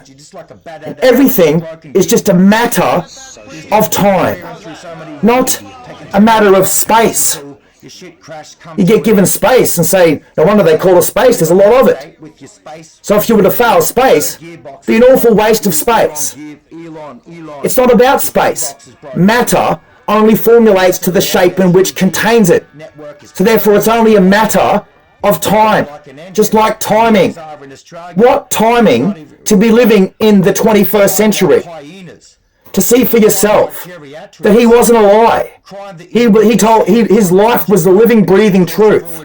allocated spending. Everyone in the Middle East is some way, shape, form, and capacity of a living, breathing account of what they all are still encountering or putting up with. This is the precipitation of rain. Don't let one word of truth fall to the ground. All too quickly it evaporates. Right? In cauldrons and melting pots. It flies off the top like impurities do in a cauldron of horror. And you look to skim the impurities off the top and serve it back to us in slops. You serve it to us with nightly news bulletin broadcasts sometimes. Half a basketball court. With news bulletin, or the aftermath that sits with a bunch of corresponding knob jockeys that only look to surface their take or their prospective on things. Like, you had to say prospective because of course they're from a licensed media, they're from a licensed organisation. If it was the perspective, you'd say per who? Per response? If you're going to use contributors and commentators from the luxury of people's own homes, then before you know it, it's not about having to get boots on the ground. It's about having to get it from hermit crabs or people in a safe house or in a getaway or a great escape. These people might as well be no different than the sinners at stake. You can't be so quick to tell somebody else's story and sing somebody else's song, right? Unless you're looking to profit from it, because nobody provides gravity to any situation in the business world, let alone at the prosecution chamber, unless you're looking to either be profitable or get yourself off the hook. You can be off the hook on a telephone. You can be off the hook in cyberspace, let alone off the hook in any other reign. You know, take up your bed and walk. Take up your bed and walk. You cause Israel to sin. If you're going to abandon them and you say, oh, you know, okay, we're going to brace for being to our destruction and demise, yeah, you'll be one of the first to go. But they won't be. You will. If you fly off the handle so quick, you're going to fly the coop in the meantime. If you flew the coop, guess where we're going to find you? A little getaway and a great escape, being some little commentator or contributor. And by the time it becomes politics, well, it's all over Red Rover. Because the difference between politics and power is very simple. You've got presidents and prime ministers. Presidents are politico. Politic. Prime ministers are bibliography. So the ministers, like the Anglo-speaking sphere of Great Britain, produces ministers in the Commonwealth. Prime ministers are peoples. Presidents are politico. So that says presidents are mafias and ministers are mobs. So you find the mafia world in the presidential world. You find the mob world in the minister world. The mobs and ministers are biblio, right? The presidents and mafias are politico. So the difference between president and prime minister is mafia and mob. It is politico and biblio. So there's no mafia to speak of in your ministerial cabinet. You're just no different than a bit of loose end change or a bit of loose end feed in some other proxy in the world. Otherwise, if you're mafia, go right, you'd be under the blanket system of mafia protection. You'd be under the fucking protection of real presidents, not that budgel or that says that they're a president or a king. All right, even with Sergeant of Arms, you're just someone with a number and a statistic that has to fall on it, and by the time you're forced to count, you'll run out and you'll be faced with the mob. And you'll be faced with the minister. And if you think the mobs are a pushover, just try it again. And you'll find that you're living in a suspended sentence, or you're a suspended time animation. suspended animation? Are you not the ones in Australia asking the world to conduct suspended animation while the rest of the world around us crumbles in fear? That you feel safer living in suspended animation than you do facing your own fucking suspension or your own suppression? You want contrast? That's a hell of a lot different than causing others to sin, isn't it? From creek to coast, from countryside to city bound. If a bird in the hand's worth two in the bush, where could you fly? Where could you be bound or fly off to quickly, singing somebody else's song or telling somebody else's story? I'll tell ya, probably into some safe house or getaway or great escape called Australia, and demand more money per capita for your little getaway and great escape and shit stirring storytelling exercise than the average regional partner. Do for your country what your country can't do for you. You must think that I'm too busy providing an echo chamber to something that's blatantly obvious or painstaking obvious. It isn't. This is the way that you've been living, and it's no different than a philosophical chamber of Roman philosophy. It's coming to an end. You might as well have been under the control of the Gentiles and the Greeks for 2,000 years. I suppose it's being proposed that we're after a new millennium, one that puts Hebrew or Jesus at the start of it. Not the Greeks at the start of it, or the Romans at the start of it. Would that make perfect sense, and would that not be the better tale in the end of the two? First is last, last is first? Isn't it? Well, if you're a philosophical fuckwit, you'll also be a shit-stirring storyteller, and you will love to tell somebody else's story, and I can't wait to see garlic and fucking feta cheese fall out of your mouth too. I can't wait to see if I kick you in the cogs and liquid spinach dribbles out of your ears and your eyes and your nostrils as well, because it's bound to be found in there as well, and give us a story about Mediterranean grain or Mediterranean sands. Your Mediterranean isn't better than Australia, and I've got all the evidence in the world that if conducted right, it never could be. So what's the difference? The difference is righteousness is more original than sin, and this place is the holiest goddamn land on earth before we talk about Mick America. If it's so damn holy, why would you be upset with somebody else replenishing your stocks? You're using the word immigration like you're deciding a cyanide tablet in a gas chamber. How can immigrants be the problem? Immigrants can't be a problem. Because, of course, rest your point. Of course, it has to be fraud every step of the way, doesn't it?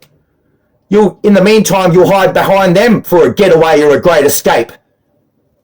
Because everybody showed up to a land that was stateless before confession that you are welcome. But if you're welcome, it means you need to bloody behave. You're not going to get anywhere faking your identity or failing other people. You have used our country the same way that a corrupted precinct will treat a station like their own personal cubby house. You cause Israel to sin.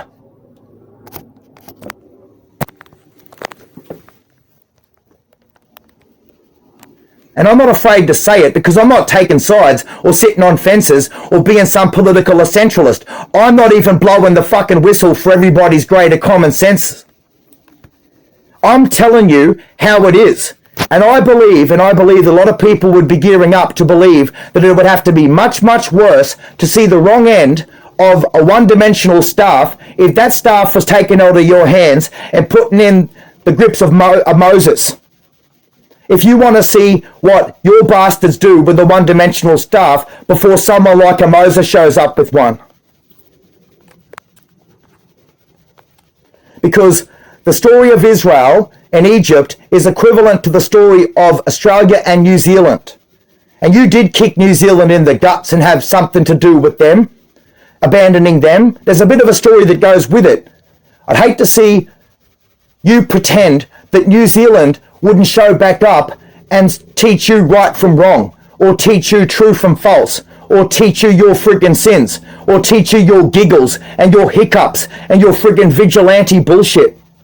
But don't they have a righteous position to be able to teach the world of that Australian ball gouger or eye gouger, or dropping the knee chicken wing wrestle tackle, selling New Zealand discontinued products and then selling New Zealand to the world like they're discontinued? I'm nearly in tears. I'm nearly bursting in tears. Some people have had worse treatment eating scorpions for breakfast, and yet nothing ever says that you couldn't have one neither. Call people a sheep fucker when you're the number one distributor of sheep. You'd sell discontinued products the same way and blame anybody else for it. You love to see the sheep root, and you love to see condemn the ISIS thing from doing donkeys and mules, but unless you're a people that like watching people do donkeys and do sheep, you'd never say so. You were the only ones on earth videotaping it and documenting it and spreading it to 1,000 people for starters. So I wonder where the world gets the story from. What story? Well, you cause Israel to sin. So what's the story we got today? The proof in the calculator? The proof in the toilet paper? No. We've got, right, our greater sensibility. We know better. People should know better. Everyone falls victim. When you get one right, you get them. When you get one wrong, you get them all wrong. When you get one wrong, you get them all. You don't get. You fail them all. You don't get anyone right by getting one wrong. Someone says gas the Jews only for the forensic. Australian Federal Police say that they're the forensic audio expert, and they say, oh, they didn't say gas the Jews. They said something else. Where are them? You can't get one word right, then you can't get the whole world right. And I don't believe that you're Nazi. I don't believe that you're KKK. I don't believe that you're Black Lives Matter. I don't believe that you're ISIS or Hezbollah. I don't even give a shit about all of them. But what I do believe is that you showed up to work in a false pretense. I do know that you showed up trying to make somebody else happy rather than wear it off yourself. Tell me that you've got dementia 1 minute, but just tell me you were being complacent. Why don't you just fake a disability support pension application at the Social Security office and say you've got tinnitus?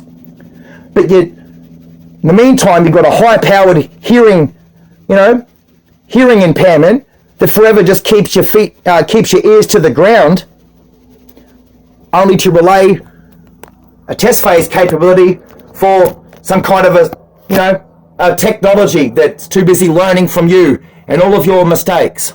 Be it sin is not a question of how bad you are, having not learned something. Sin is a question of how good you are not when you had learnt it. So when you've done your best, right, it might be sin, but when you do your personal best, it's righteous. So when you're righteous when you do your personal best. Sin is not a question of how bad you are. Sin is a question of how good you are not. So you only expect people to give their personal best. Righteousness is more original than sin, and you cause Israel to sin. You don't need someone to say, amen, I beg your pardon, excusez-moi, please, may I, thank you, and all these little subtleties that go with the smooth talk of everyday operations. Only to get by every day.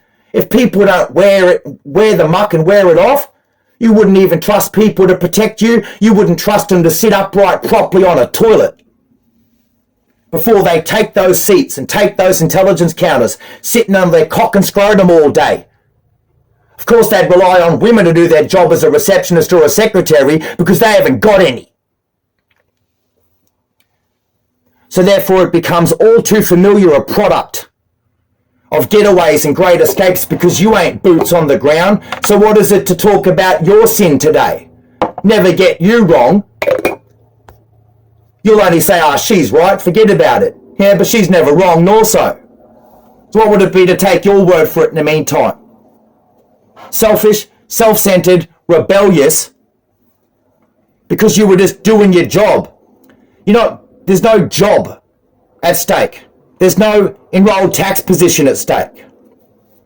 There's no real misunderstanding or disagreement that falls outside of unreconcilable differences. All powers combined, the proof is in the pudding. And what is it to cause anyone to sin?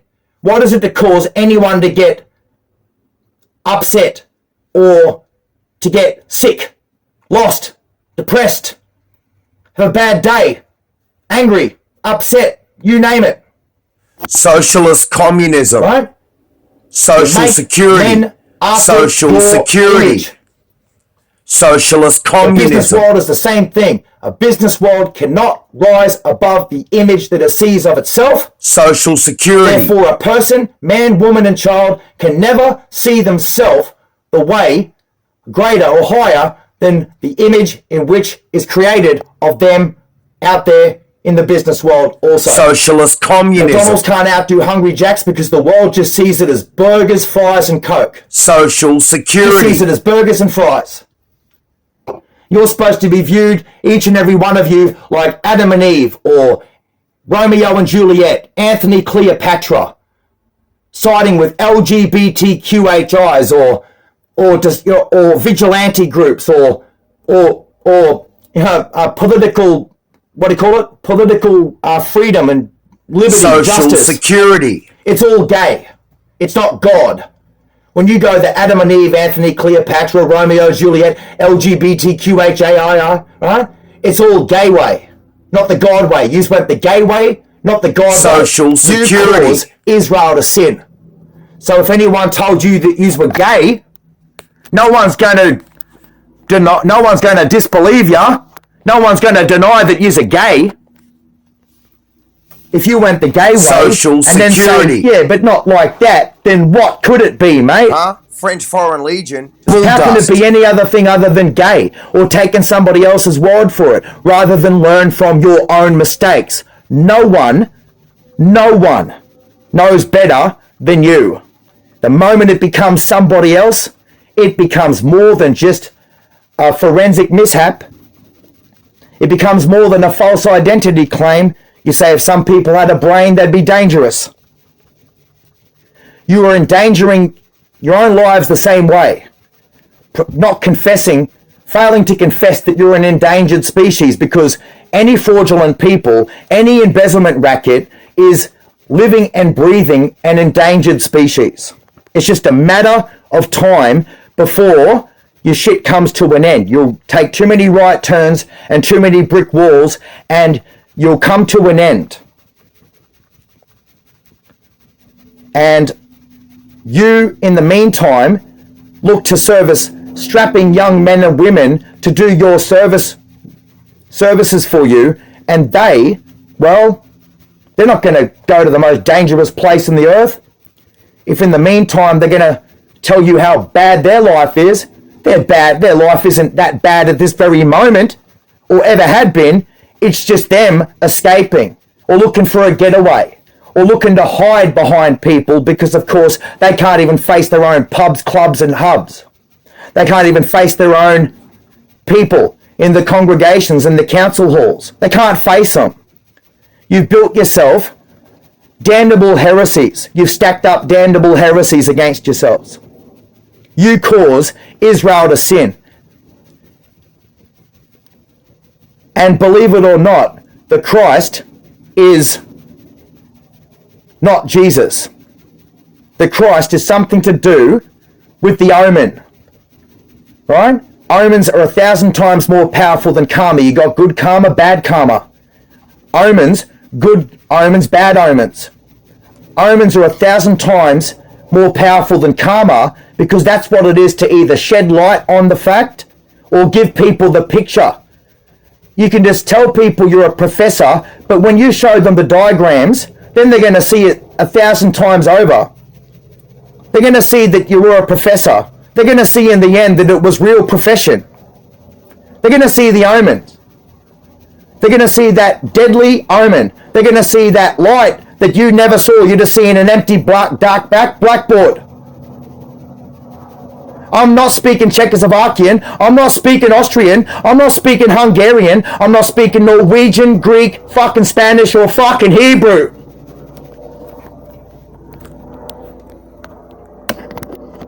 That's right. And as long as I'm living, I won't let Thomas Edison fall victim to Nikola Tesla. As long as I'm alive, Thomas Edison's in safe hands. But how too often some people after the fact trying to take someone's credit for part of the wall that they built. You don't even have to be recognised in the damn streets, let alone the goddamn political circles and worlds. For your contribution to your country and the world around you, you wouldn't know that architect from an architect. You wouldn't know that philanthropist from that philanthropist.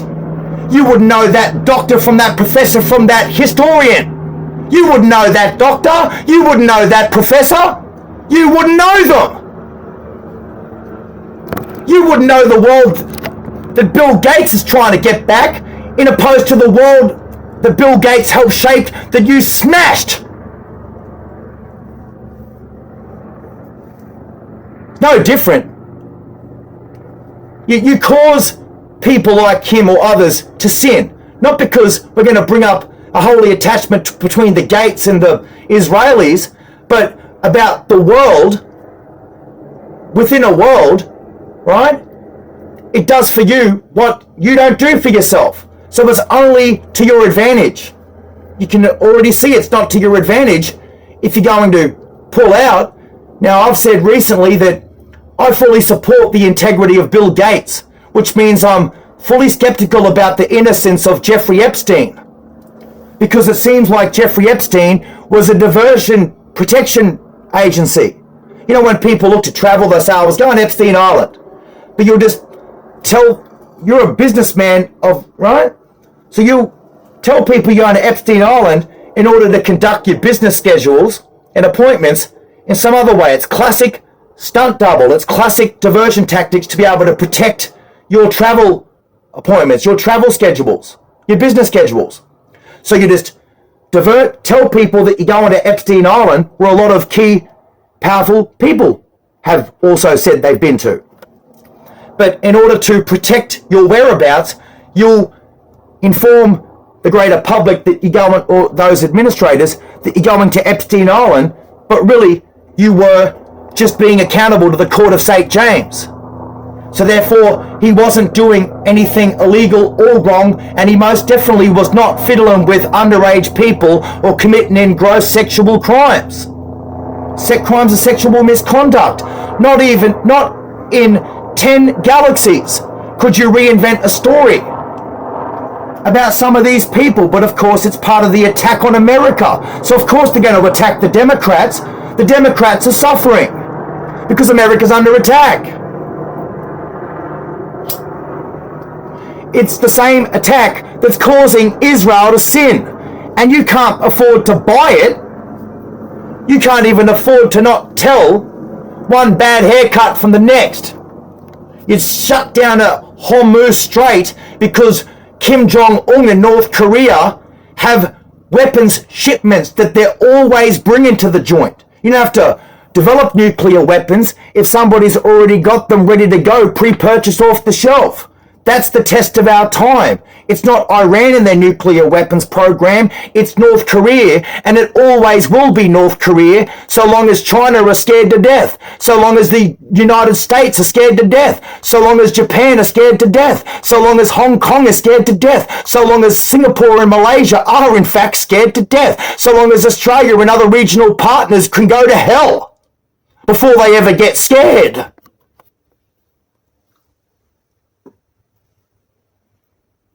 You cause Israel to sin. You had all the advantages in the world, and you ended up falling victim to some bucket of horse shit and sawdust served to you by the 47th president. But it's not that he's a president, he's actually a pestilence. It's what the media can be perfectly viewed inside the United States as Americus. They're a pestilence, not a president. The 44th pestilence of the United States, the 45th pestilence of the United States, the 46th pestilence of the United States, the 47th pestilence of the United States. There's hope for everyone yet, because by the 48th president as announced, we might actually have a real president.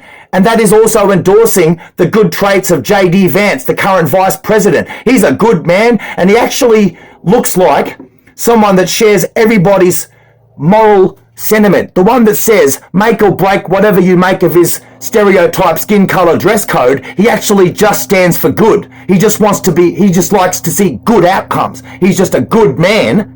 So there's a difference between one alternative and opposed to another, and we're not going to break any news as to who the Democrats' front-running,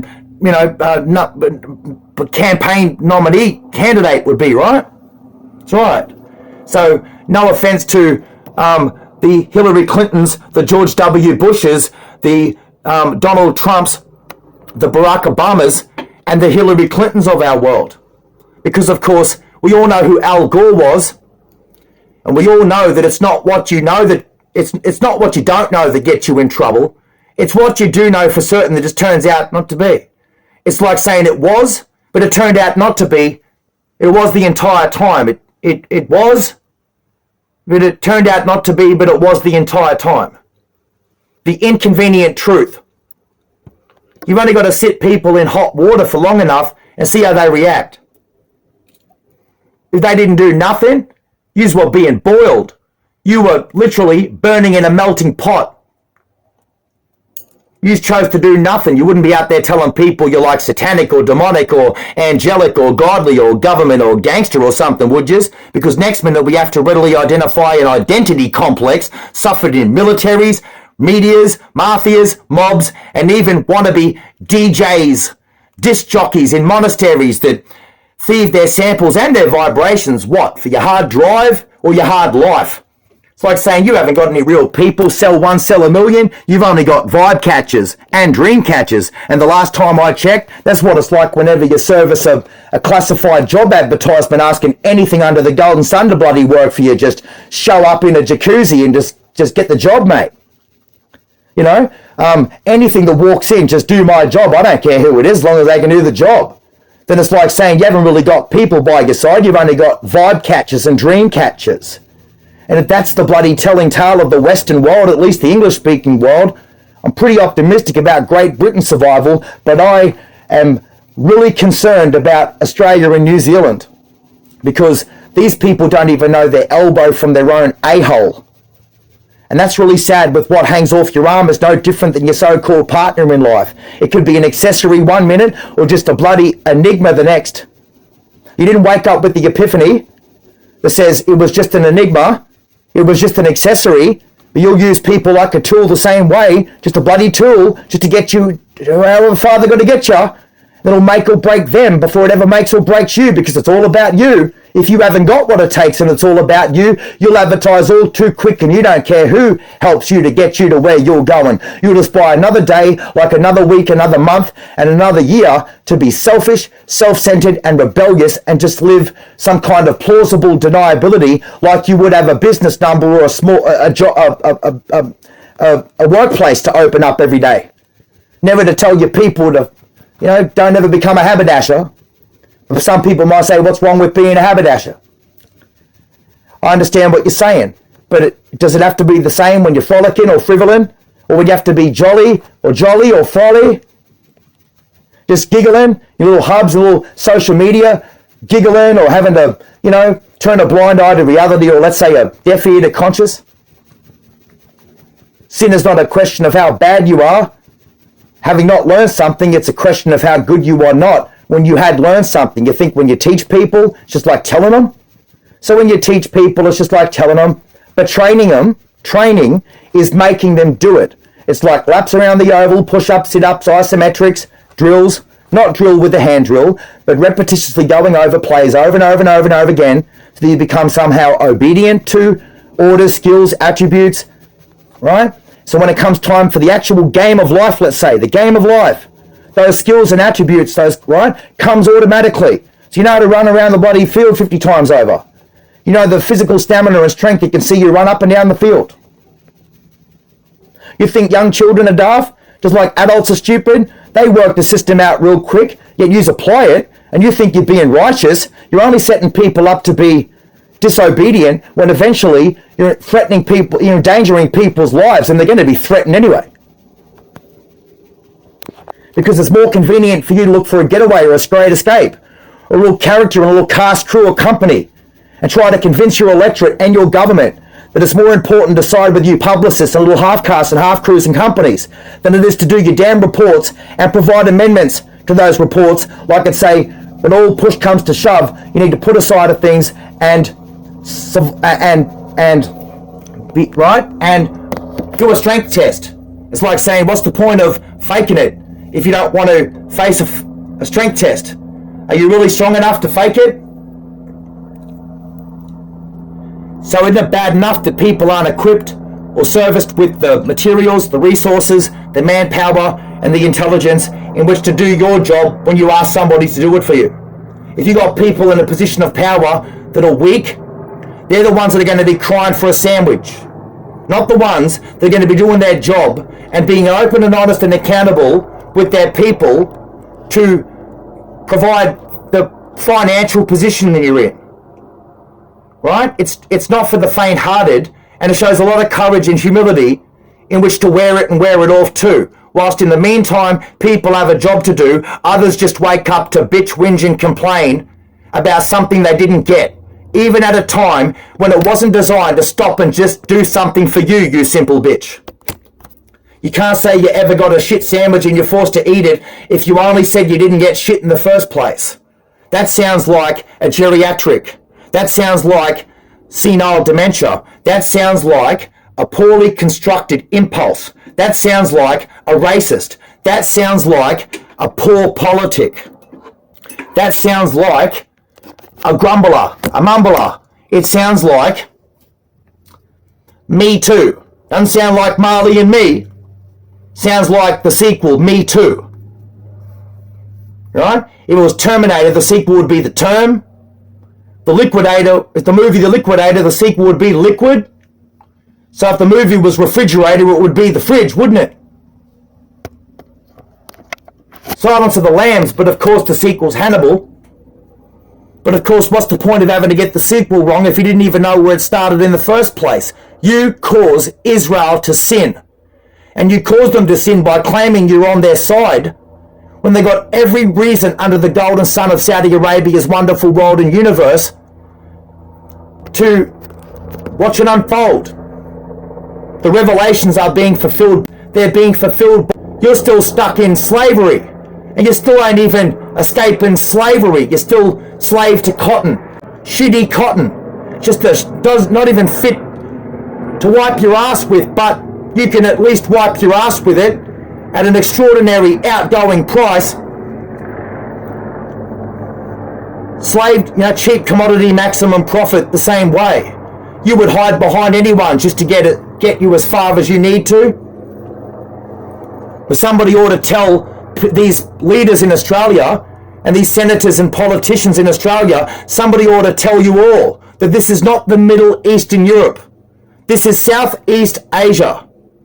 And the sooner you understand that it's Southeast Asia and not modern Middle Eastern Europe, then you know what job you're supposed to do every day. You're not supposed to wake up and cry about a fucking shit sandwich.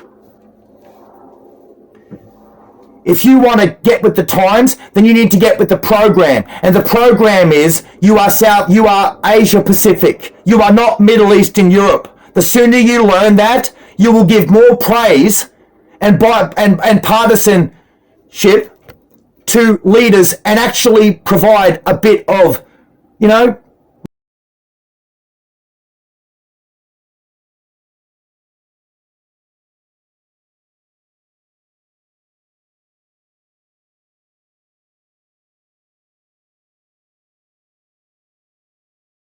why would you be complaining? If you're in a better position than most countries in the world and your current government, Labour government, said it, believe it. Otherwise, do you not believe it? Then you must be from another planet. You must be from another country. Well, if you've seen it on paper, we know the paper. We know the stats. That's not the problem. The question is, how good is your life? How good is this? Because we can go to any other country in the world and we can start in Austria and Hungary if you want. We can come back in 5 minutes. And we can say how shit it was to be raped by 9 ninjas. And when you had the shit, you had to lie in it for 5 minutes. For freaking decades on end without replacement spinal hinges.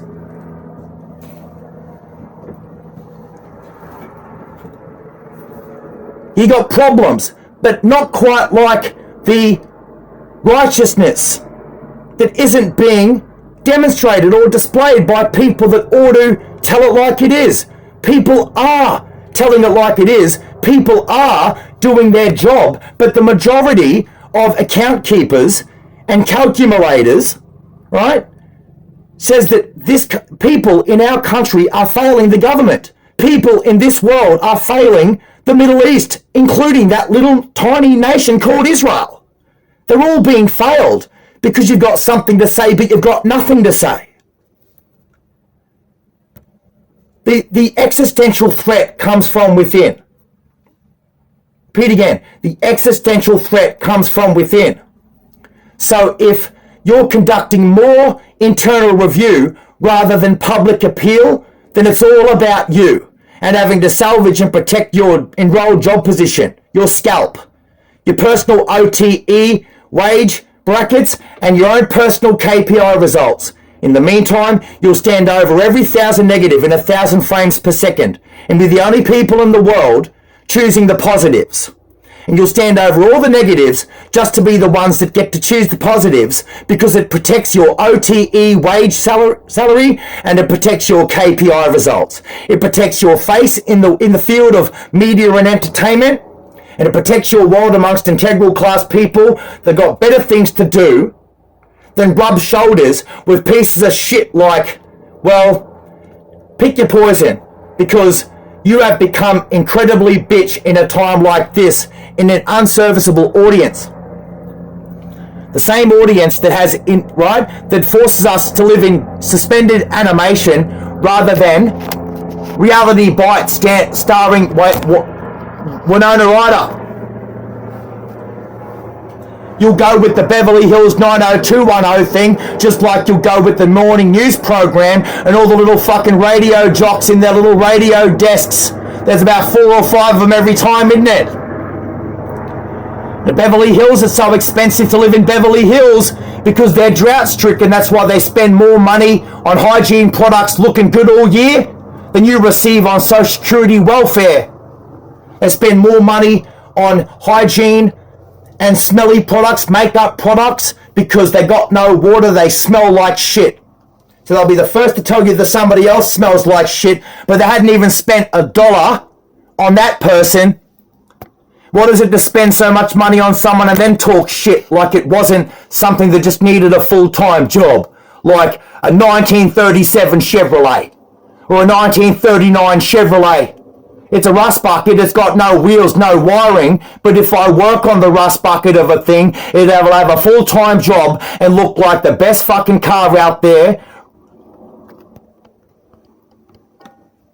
But you never did that. You're too busy trying to buy yourself a getaway and a great escape by faking the fucking freak within you, whether it's the radio station 1 minute or the precincts period the next, because you'll be fucked out lasting a professor the more the time goes on.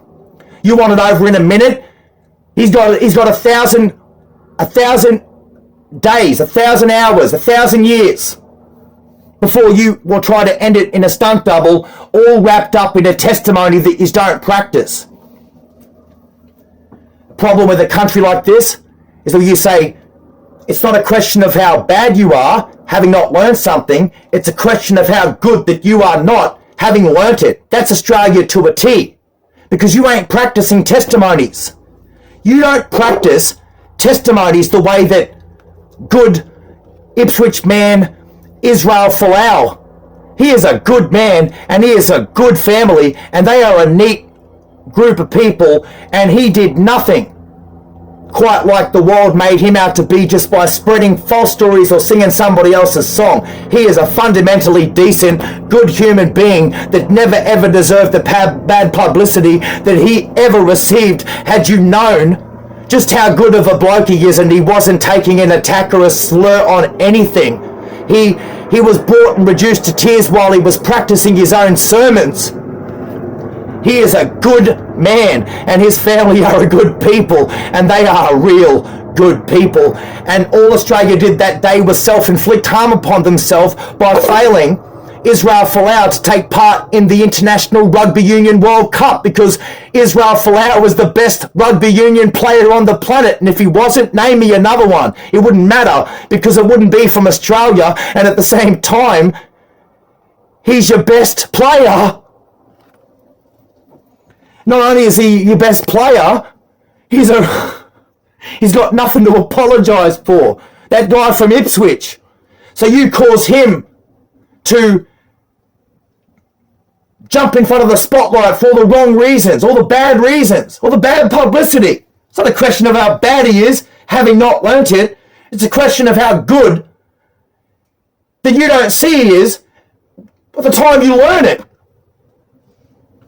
He's a great, good man. Just an everyday man. He's a good man. There's nothing short of just a good gentleman, a fundamentally decent, good, sound, proper, upright, standing, civil, democratic, tax-paying citizen. He is a role model to himself and his family.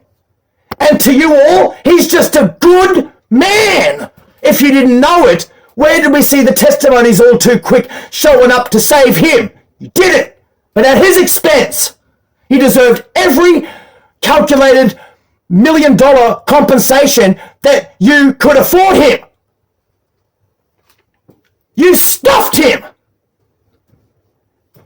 And all you should have been doing was promoting him and backing him and your country and your flag on your way to your World Rugby Union World Cup to just see whether or not we, Australia, Wallabies, lofted that trophy and won that year.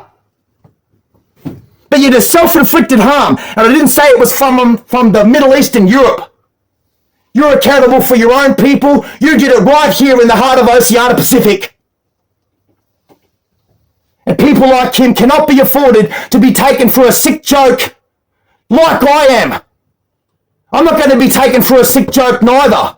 But the problem is with me and opposed to him, I'm worse than 10 of him. And you want an activist, I'm worse than 10 activists. And I have violent prayer closets. And I get to the crux. And I swear my ass off. And I fucking love it. Because the better part of valor is discretion. And I'm not going to manipulate graphics nor written accountabilities and interpretations just to suit you and your freaking story, spiel, or narrative. I'm not going to sympathize with the disorderly and those unconditioned people. Whereas it's not a question of how bad you might be, having not learnt someone's own account. It's a question of how good you would not be, having learnt it. Putting another country's interest before your own is called treason. When you put adults' interests before children, it's treason to say the least, let alone pedophilia. If you understood the broad definition of domestic violence, you ought to get with the program and understand the broad definition of pedophilia by recognising and acknowledging people that put adults' interests before children. What else could it lead to? Other than steering children down a bloody treacherous path, and treachery is treason. So long as you establish names, you'd never get a victim wrong. You'd never be able to, abuse people in institutions and custodial support programs.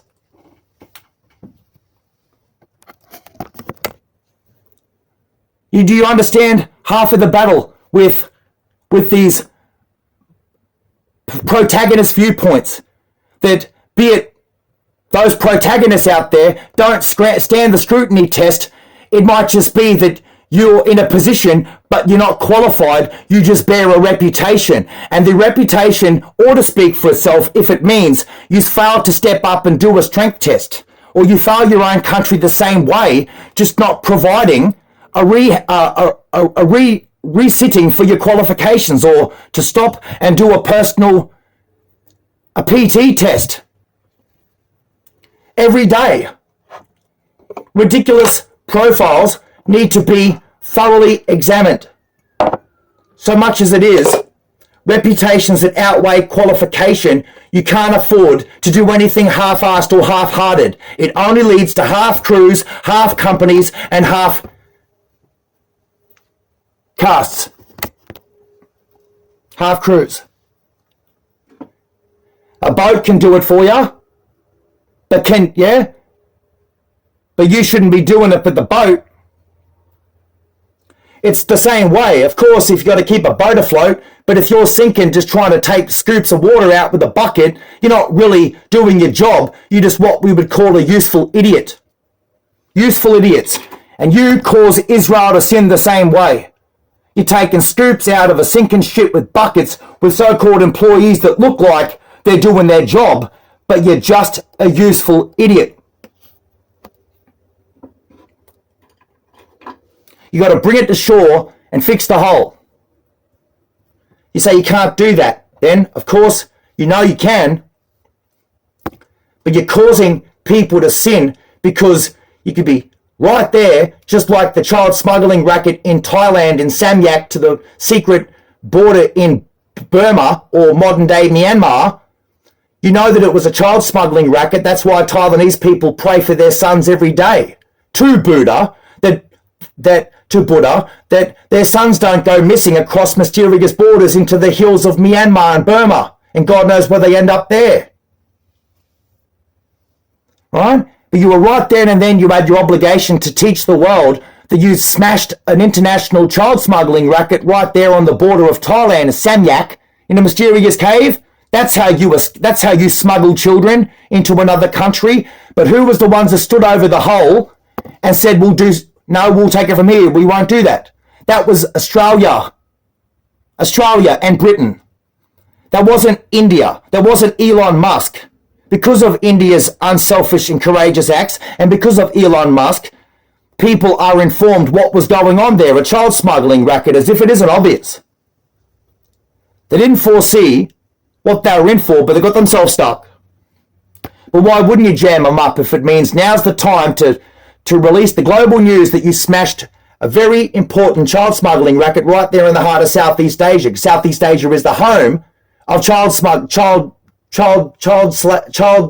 smugglers, people child slavery, shipping, smuggling, children. I'm sorry, but we all know that. The whole world's sick and riddled to death with it, but it just seems to be that some people just do it all too often until you don't need to state the obvious if the obvious speaks for itself.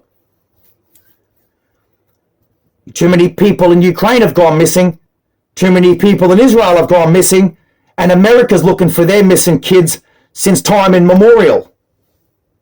Lady Justice is blind? She might as well be. If your own kids go missing off a balcony in Brisbane in the name of Australia, Gable Tosti, and it's the most important decision made at the helm of the state of Queensland Supreme Court justice system, only to find him not guilty, then what do you do next? No justice for Lethbridge and Levi, who falls off a balcony at 26 years old, no further investigation. No wonder there's a innocence for Gable Tosti in the Queensland Supreme Court system. You still haven't got justice for Levi at that point. I hate to think you were just playing stereotype or skin colour, because that would be strikingly obvious in some cases, and I don't want to go any further than that. So God bless the remains of those that have passed and present, and those that will continue to upkeep and maintain their life as best as they can while they fight those niggling ailments and struggles of their perfect place in the world. Their fears and hopes that shape together their identity, that connect with their present future, rather than having to dwell too often on the mistakes of the past, which leads people to, like that, non-innocent, non-guilty outcomes. Play detective. What is it to share anything with anyone? You're going to get the same conductivity level everywhere, left, right, and centre, by failing the testimonies before our even to daily. You're not going to get it. Not here. Not anytime soon. You're going to have the so-called righteousness meets sin factor. Righteousness is more original than sin, and if the kids are going to go missing the same way, no kid's born into the world evil. it's the world that they're born into that's evil. So it's a bit like the reminder, keep them righteous so they can avoid those adult sins. Because you wouldn't want them to have to be forced to get around those sins only to stay on their righteous path. But all too often you're doing that before they even enter into high school. They have a bright future, but high school made or breaks their future. Not because of the education that they were or not receiving, but because of their stereotype, because of their battlegrounds for identity. And what kind of job position and future career pathway options they have for them. And how families are supposed to view it. They're not supposed to view it as extended childcare, but the last time I checked, even the prison industrial complex is just like extended childcare. It can't be correcting people all too quick.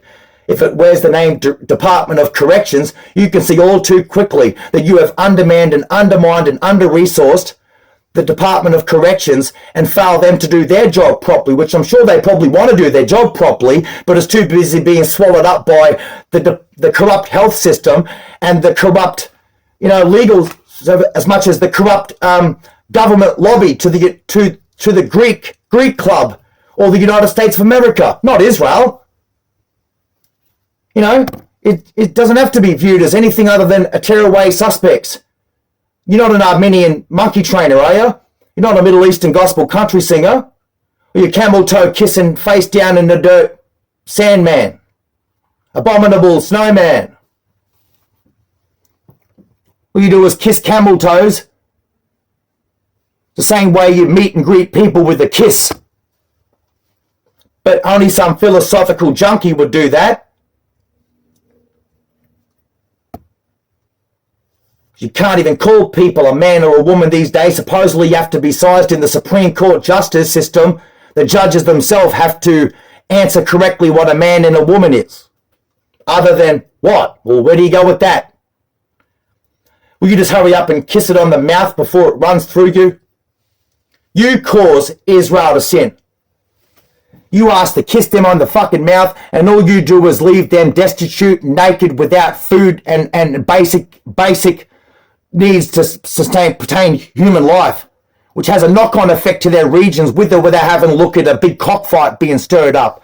It starts with them, of course, there, so why wouldn't it start anywhere with every would-be refurnished option to philosophize or, protagonize people's professional ideas and innovation tactics to get through tough times. It might be that you view a couple of meat pies in a Mars bar as fulfilling your required adult daily intake requirements, like Tony Abbott would have said when he was Prime Minister in 2014. Next minute he's saying shit happens and fails the entire coalition of the Willings war efforts worldwide, and humiliated right here in Brisbane in November 2014 at the Convention Centre in Brisbane's G20 Summit. The G20 Summit in Brisbane. South Brisbane Convention Centre. Humiliated because him and the media were doing their job, but at the same time they were actually destroying 13 years worth of operations all in one foul swoop by having to account for people that were heading to the Middle East, even though Barack Obama had already announced that you're out of there by August. Shit happens. It happens for a reason. So you can vindicate Tony Abbott as much as you can throw the fucking whole book at the media, but you can also vindicate the media and throw the whole fucking book at Tony Abbott.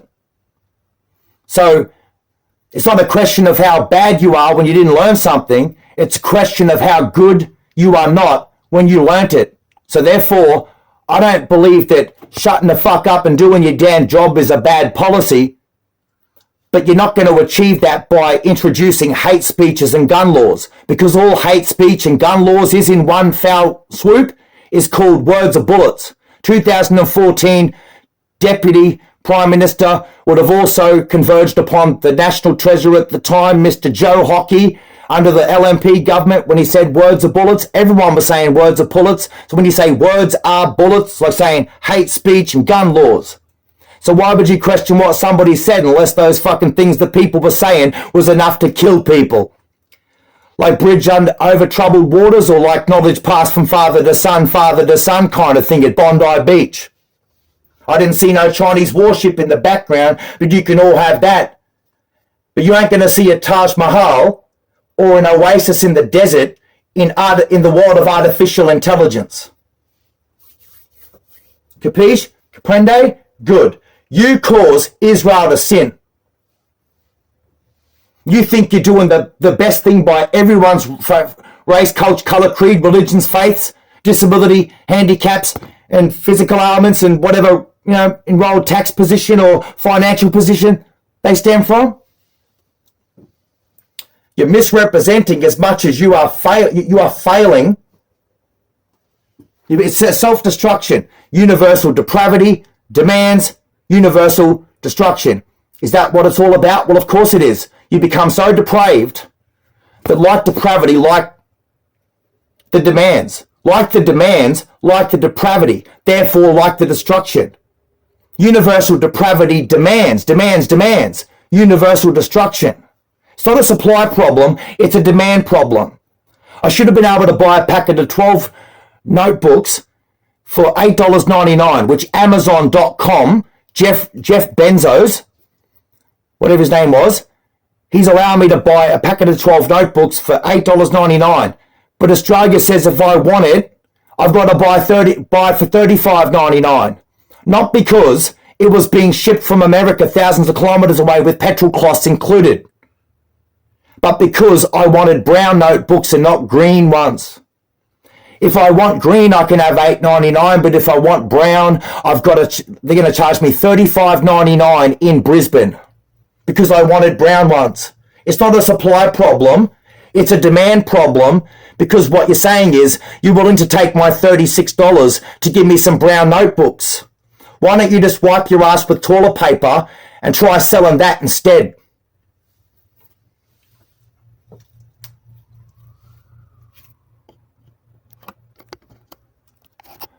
Our smart devices are shaped like newspaper columns, so they're cloning our phones and ripping off our information off our phones and printing it into digital gazettes and reading our personal lives the same way they would rip off the Daily News Bulletin by thieving in-house correspondence from the likes of you, me, or the Gatepost. Our sons and daughters are at risk by these same agencies that cause Israel to sin all the same. It wasn't them brought to you by a copyright or a trademark license. It was them in their hourly slot times in these, right? In our home here in Australia saying, but I was able to, I reckon we've met all too many Kylie moles and dog acts throughout the decades here in Australia without having to readily identify the difference between a Greek or an Armenian or a Wog or a fucking Italian or a dirty fucking Italian or a dirty Puerto Rican, a dirty fucking Australian, a dirty Wog, a dirty bloody, you name it. Where do we go with this? I don't want to get involved with people speaking shit 1 minute advance, shit the next. Come on. Either you do it for your country or your country doesn't do it for you. As you can see, it isn't even a great prep talk. They're not even encouraging. It's like boring. It's like it's like putting up with boredom. But nobody makes you bored. You just bore it and you can't wait to fund it every day too. You wouldn't be so quick to wrestle a pig. You would eat a fat pig, but you wouldn't know why. Why you had a fat at the time, probably because you had a fat at the time. That's why you ate a fat pig and you didn't know why, probably because you had a fat at the time, probably because you had a fat at the time. So you'd have no problem eating others' fucking eyes out of their head neither. If you're willing to provide a platform, it'd come to a fat bitch theatre near you. Even being fake, freak, whatever. Just be you. It's not a question of how bad you are, having not learned it. It's a question of how good you are not when you had learned it. So I applaud anybody that stands their ground and stands on their own 2 feet, proud of who they are. Why wouldn't you be proud? The 7 deadly sins knows that pride is the deadliest sin of all. Pride's the deadliest sin when you don't have any. Furthermore, when you're not proud of who you are. Can't just be happy to wear a uniform or tell somebody else a story and not do your job properly. It's about as bad as people that aren't proud of who they are. But if you're not going to be proud of people, then don't pretend to serve them or trust them at the same time too, because buggery is a crime just like shepherding is. Buggery is a crime. The same way you'll bugbear, you'll nitpick, you'll accessorize around the fringes and turn into a bunch of illicit morons. The same way stations and radio stations and intelligence hubs can, or everyday would-be freaking pubs, clubs, hotels, little groups, I don't care how far your uniform can go or your formal identity can to others. It's just like proof in the pudding. Anytime you want to share it with us, go right ahead, because I will make sure the whole fucking pub can hear it. Are you willing to make sure the whole pub can freaking hear it? You're going to be those bastards that stand behind your whole fucking team, bowling wides and buys. You can take that wide from us, but you can't escape our freedom for you to bowl it again. Now bowl it again! I got my best friend killed. I come down here and I got Jack killed. That's what I did, but it's fucking over. Otherwise, it's not a question of how bad you are. I quit. Right? It's a question of how good you are not. Fuck you. Bowling wides like that, trying to beat the buzzer on your own damn vibe, yeah? You see people snaked or ball gouged, eye gouged, drop the knee.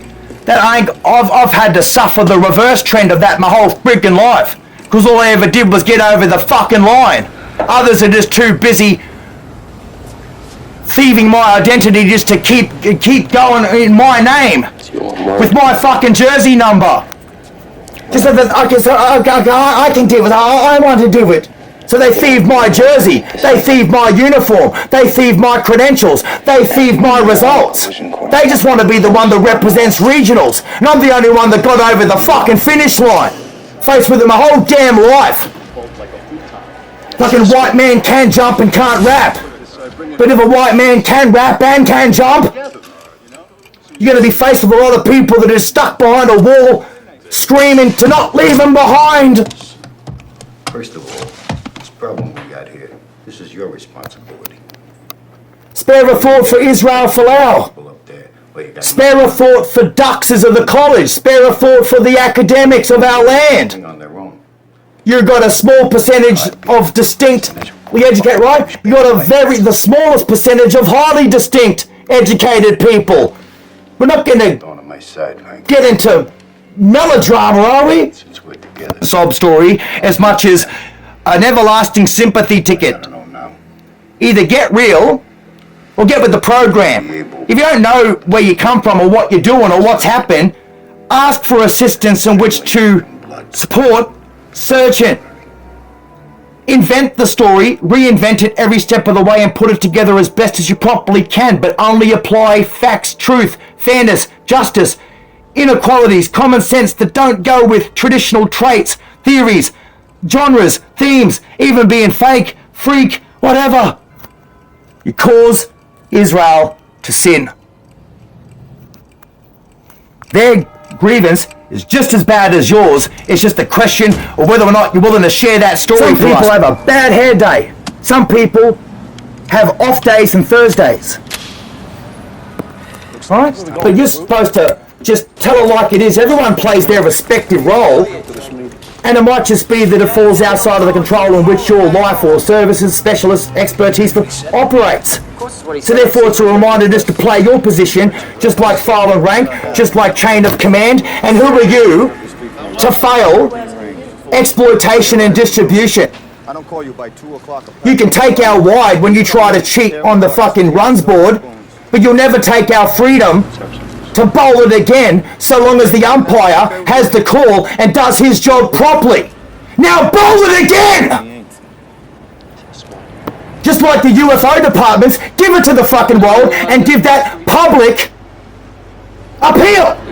Not just keep running your internal review of yourselves. You've seen worse. People love themselves with a hairbrush and a makeup kit.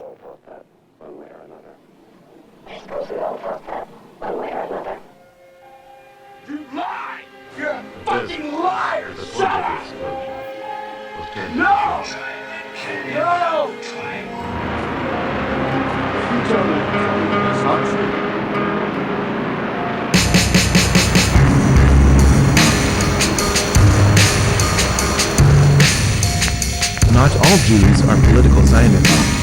Not all political Zionists are Jews. The political Zionist movement feeds off Jews in the same way that the Nazi movement fed off Germans. I know that this is an area of the world that is not easy to codify, but it's absolutely essential. Political Zionism is the greatest enemy of the Jews. The most effective way to protect yourself from subconscious manipulation is by being aware of how it works. What the conscious mind believes, the subconscious acts on. It works like programming a computer. I'm sorry, my sense is it comes to racial hatred, we should have very bright, clear red lines. Yes, the ability to transport large military craft from point A to point B nearly instantaneously. Seriously, just like what the United States did when they teleported flight MH370. Of course, we've covered that extensively here on the show. Remarkable work breaking this story wide open on the teleportation, quantum teleportation technology. Teleporting this craft out of thin air. Watch as it just vanishes out of thin air. What? Them or you? People have off days and Thursdays. Right? But you're supposed to just tell it like it is. Everyone plays their respective role, and it might just be that it falls outside of the control in which your life or services, specialist, expertise operates. So therefore it's a reminder just to play your position, just like file and rank, just like chain of command, and who are you to fail exploitation and distribution? You can take our wide when you try to cheat on the fucking runs board, but you'll never take our freedom to bowl it again so long as the umpire has the call and does his job properly. Now bowl it again! Just like the UFO departments, give it to the fucking world and give that public appeal. Not just keep running your internal review of yourselves. You've seen worse. People love themselves with a hairbrush and a makeup kit. Faking the fucking freak with their own and all like this, and you call that to sin? All you've ever done is shit it? Or shit it in? But we can't, we know you can't, because you don't have any legal service, because you're faced with more important priorities. You're faced with Japan. You're faced with Japan. You're faced with Japan. You're faced with Japan. You're faced with Japan. You're not faced with the threat to Iran, right? It's the threat of Japan imposed by North Korea. No wonder Donald Trump imposed on Iran by 93 million people just glowing. There is no people on earth that stand by a proverbial red button for their survival, other than what rhymes with Judea.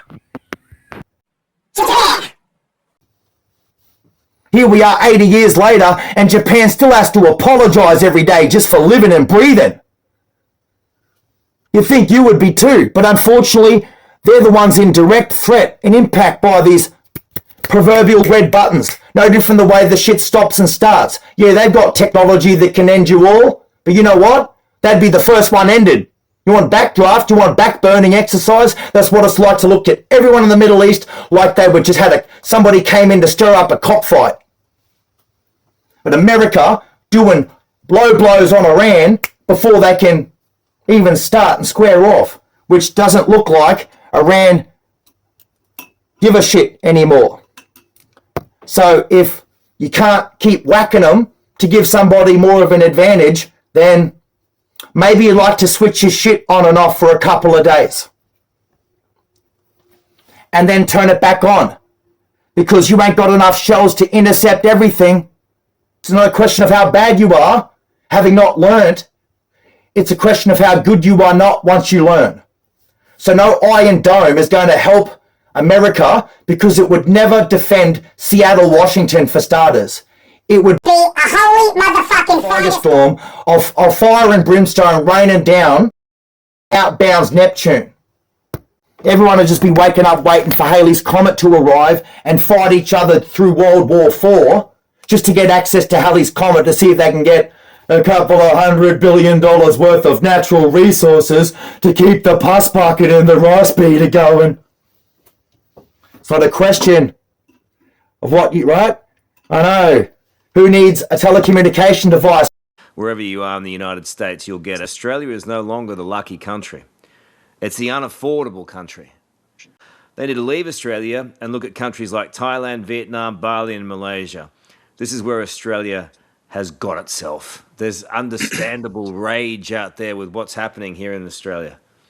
Yeah, mate, I got to tell you, it's absolutely heartbreaking. I'm actually seeing every day this dynamic where Australians are no longer comfortable with the Australia they know and understand today, and they're looking for other alternatives. So a lot of my contemporaries are looking at moving overseas, whether that's to Bali, Southeast Asia, interestingly, Dubai, Abu Dhabi. A lot of Australians heading to Dubai and Abu Dhabi. A lot of Australians heading to Italy, Portugal. So I think Australia sort of hasn't got the message that we live in a globally competitive world, and we're competing for finite people and finite capital. And right now, we're just not in the game. And again, we're going to be left prostituting our physical wares, the beaches and bikinis. We're going to become our Asia's Ibiza. The lucky countries become the lazy land. And this is a huge, huge problem. The sad thing is, it's not a problem for you and me, Carl. It's really a problem for future generations, because they're the guys and girls that are going to be paying monstrous taxes to repay all the debt that was used to spend money on you and me. It's mad. It makes no sense. And the other thing that's crazy is there's simple solutions. It's really, again, I've given you 60 billion of savings without even thinking about it reflexively. It's super. We didn't get that. You're a walking, talking phone. Light doesn't travel forever, but sound does. Because righteousness is more original than sin. So therefore, you don't need drug and mind control. Because righteousness is more original than sin. No. Well, what do you need? You just need to do your time. You need to serve your time. You don't need to know this and that and this and back anything up. You just need to serve your time like anybody else that ought to face it. There we get a lot of surface notes and able to learn something about global security or national security. But finishing on that note, did I not say that you cause Israel to sin? I wonder if you caused anybody else locally in the Middle East. The moment it becomes European sin, it's going to make sin look like yesterday. You want it 100 times worse, you might see Europe be just so bad, how bad people can be. It's not a question of how bad you are, not learned it. It's a question of how bad you are not when you learn it. Then all of a sudden, be somewhere else, but don't be causing Israel to sin. Right? That's right. Because you got people that have got a history of victory.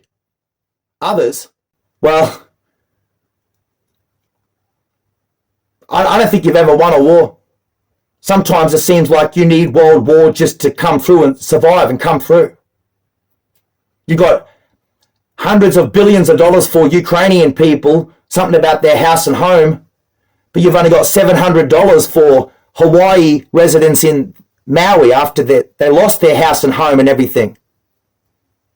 $700 and said, I hope that helps. You got hundreds of billions of dollars, hundreds and hundreds of billions of dollars for Ukrainians. In the World Cup, Australia have millions and millions and millions of dollars for Ukrainian citizens dating back to 2003 when they were importing Ukrainian citizens to help boost Australia's ability to make the World Cup soccer tournament. So Mark Viduka was their captain in 2006. But they haven't got no money for their own sons. So they got millions of dollars for Ukrainians here in Australia to play soccer for them.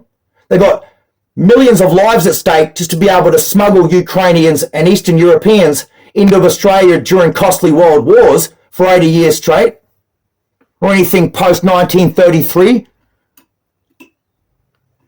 But they haven't got a dollar for their own.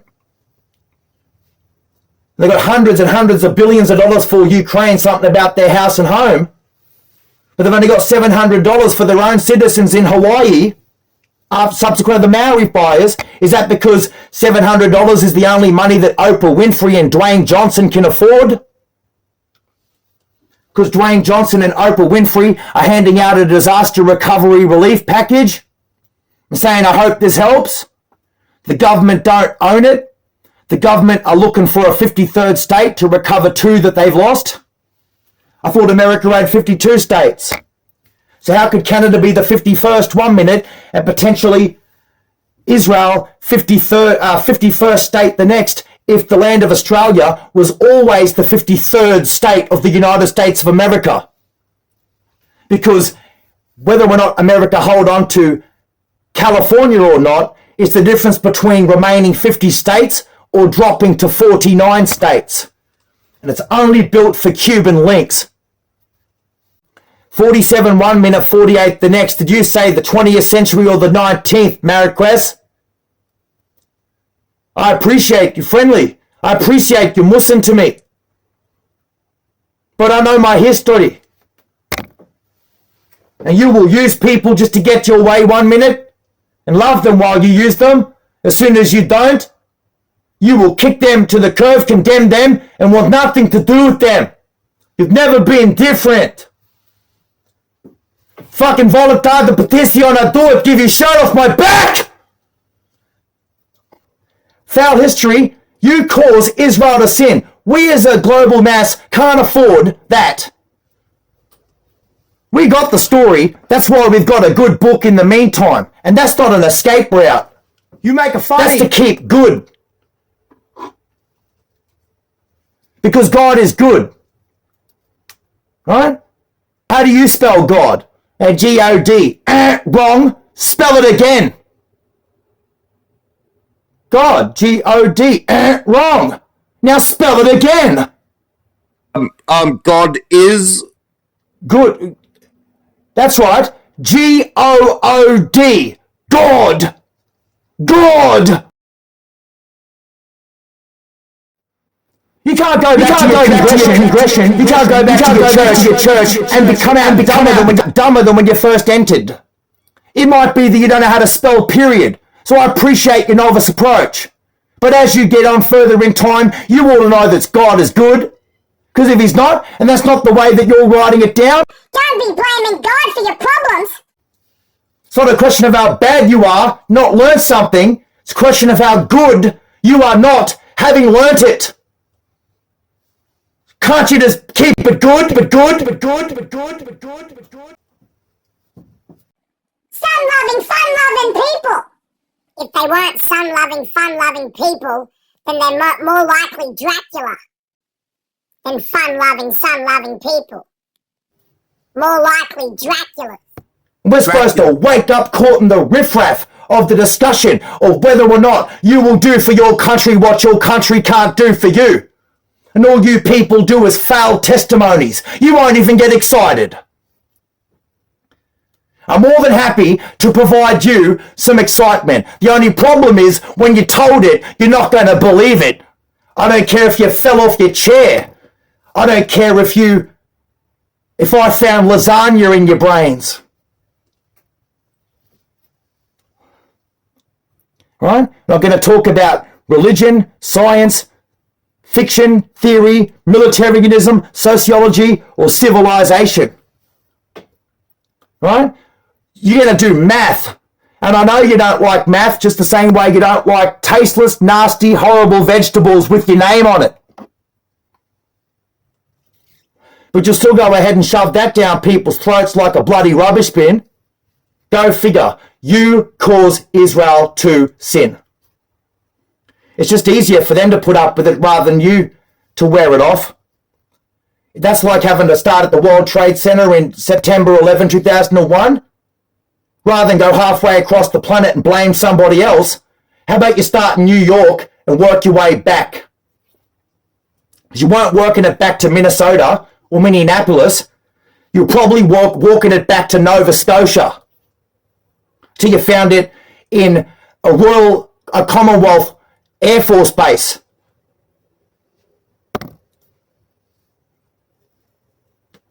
If your passport's so precious that you just want people to let you in without hindrance.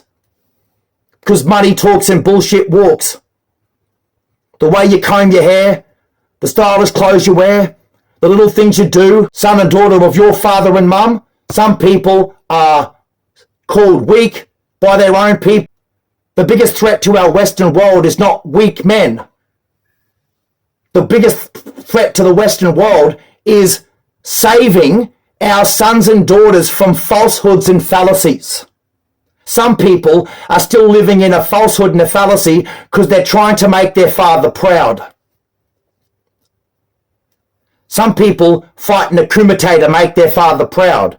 Others just want to sit in the commentary box and make their father proud.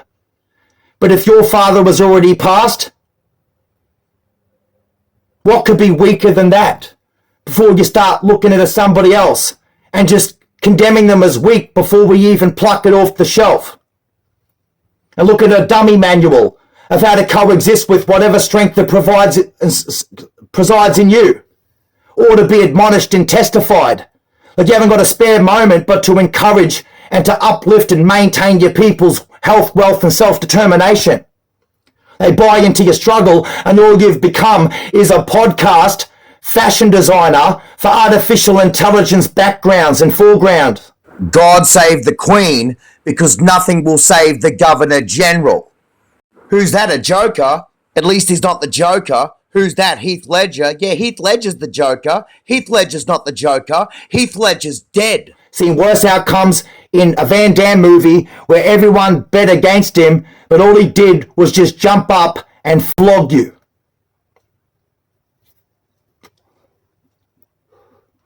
For some, that can be a great debate on a stage. Others, it can be rap battles or poetry fields or air guitar tournaments or something. For others, it can be much, much more serious than that. You cause people to sin. It's bad enough your own best mate would bet against you when you put your own money on yourself.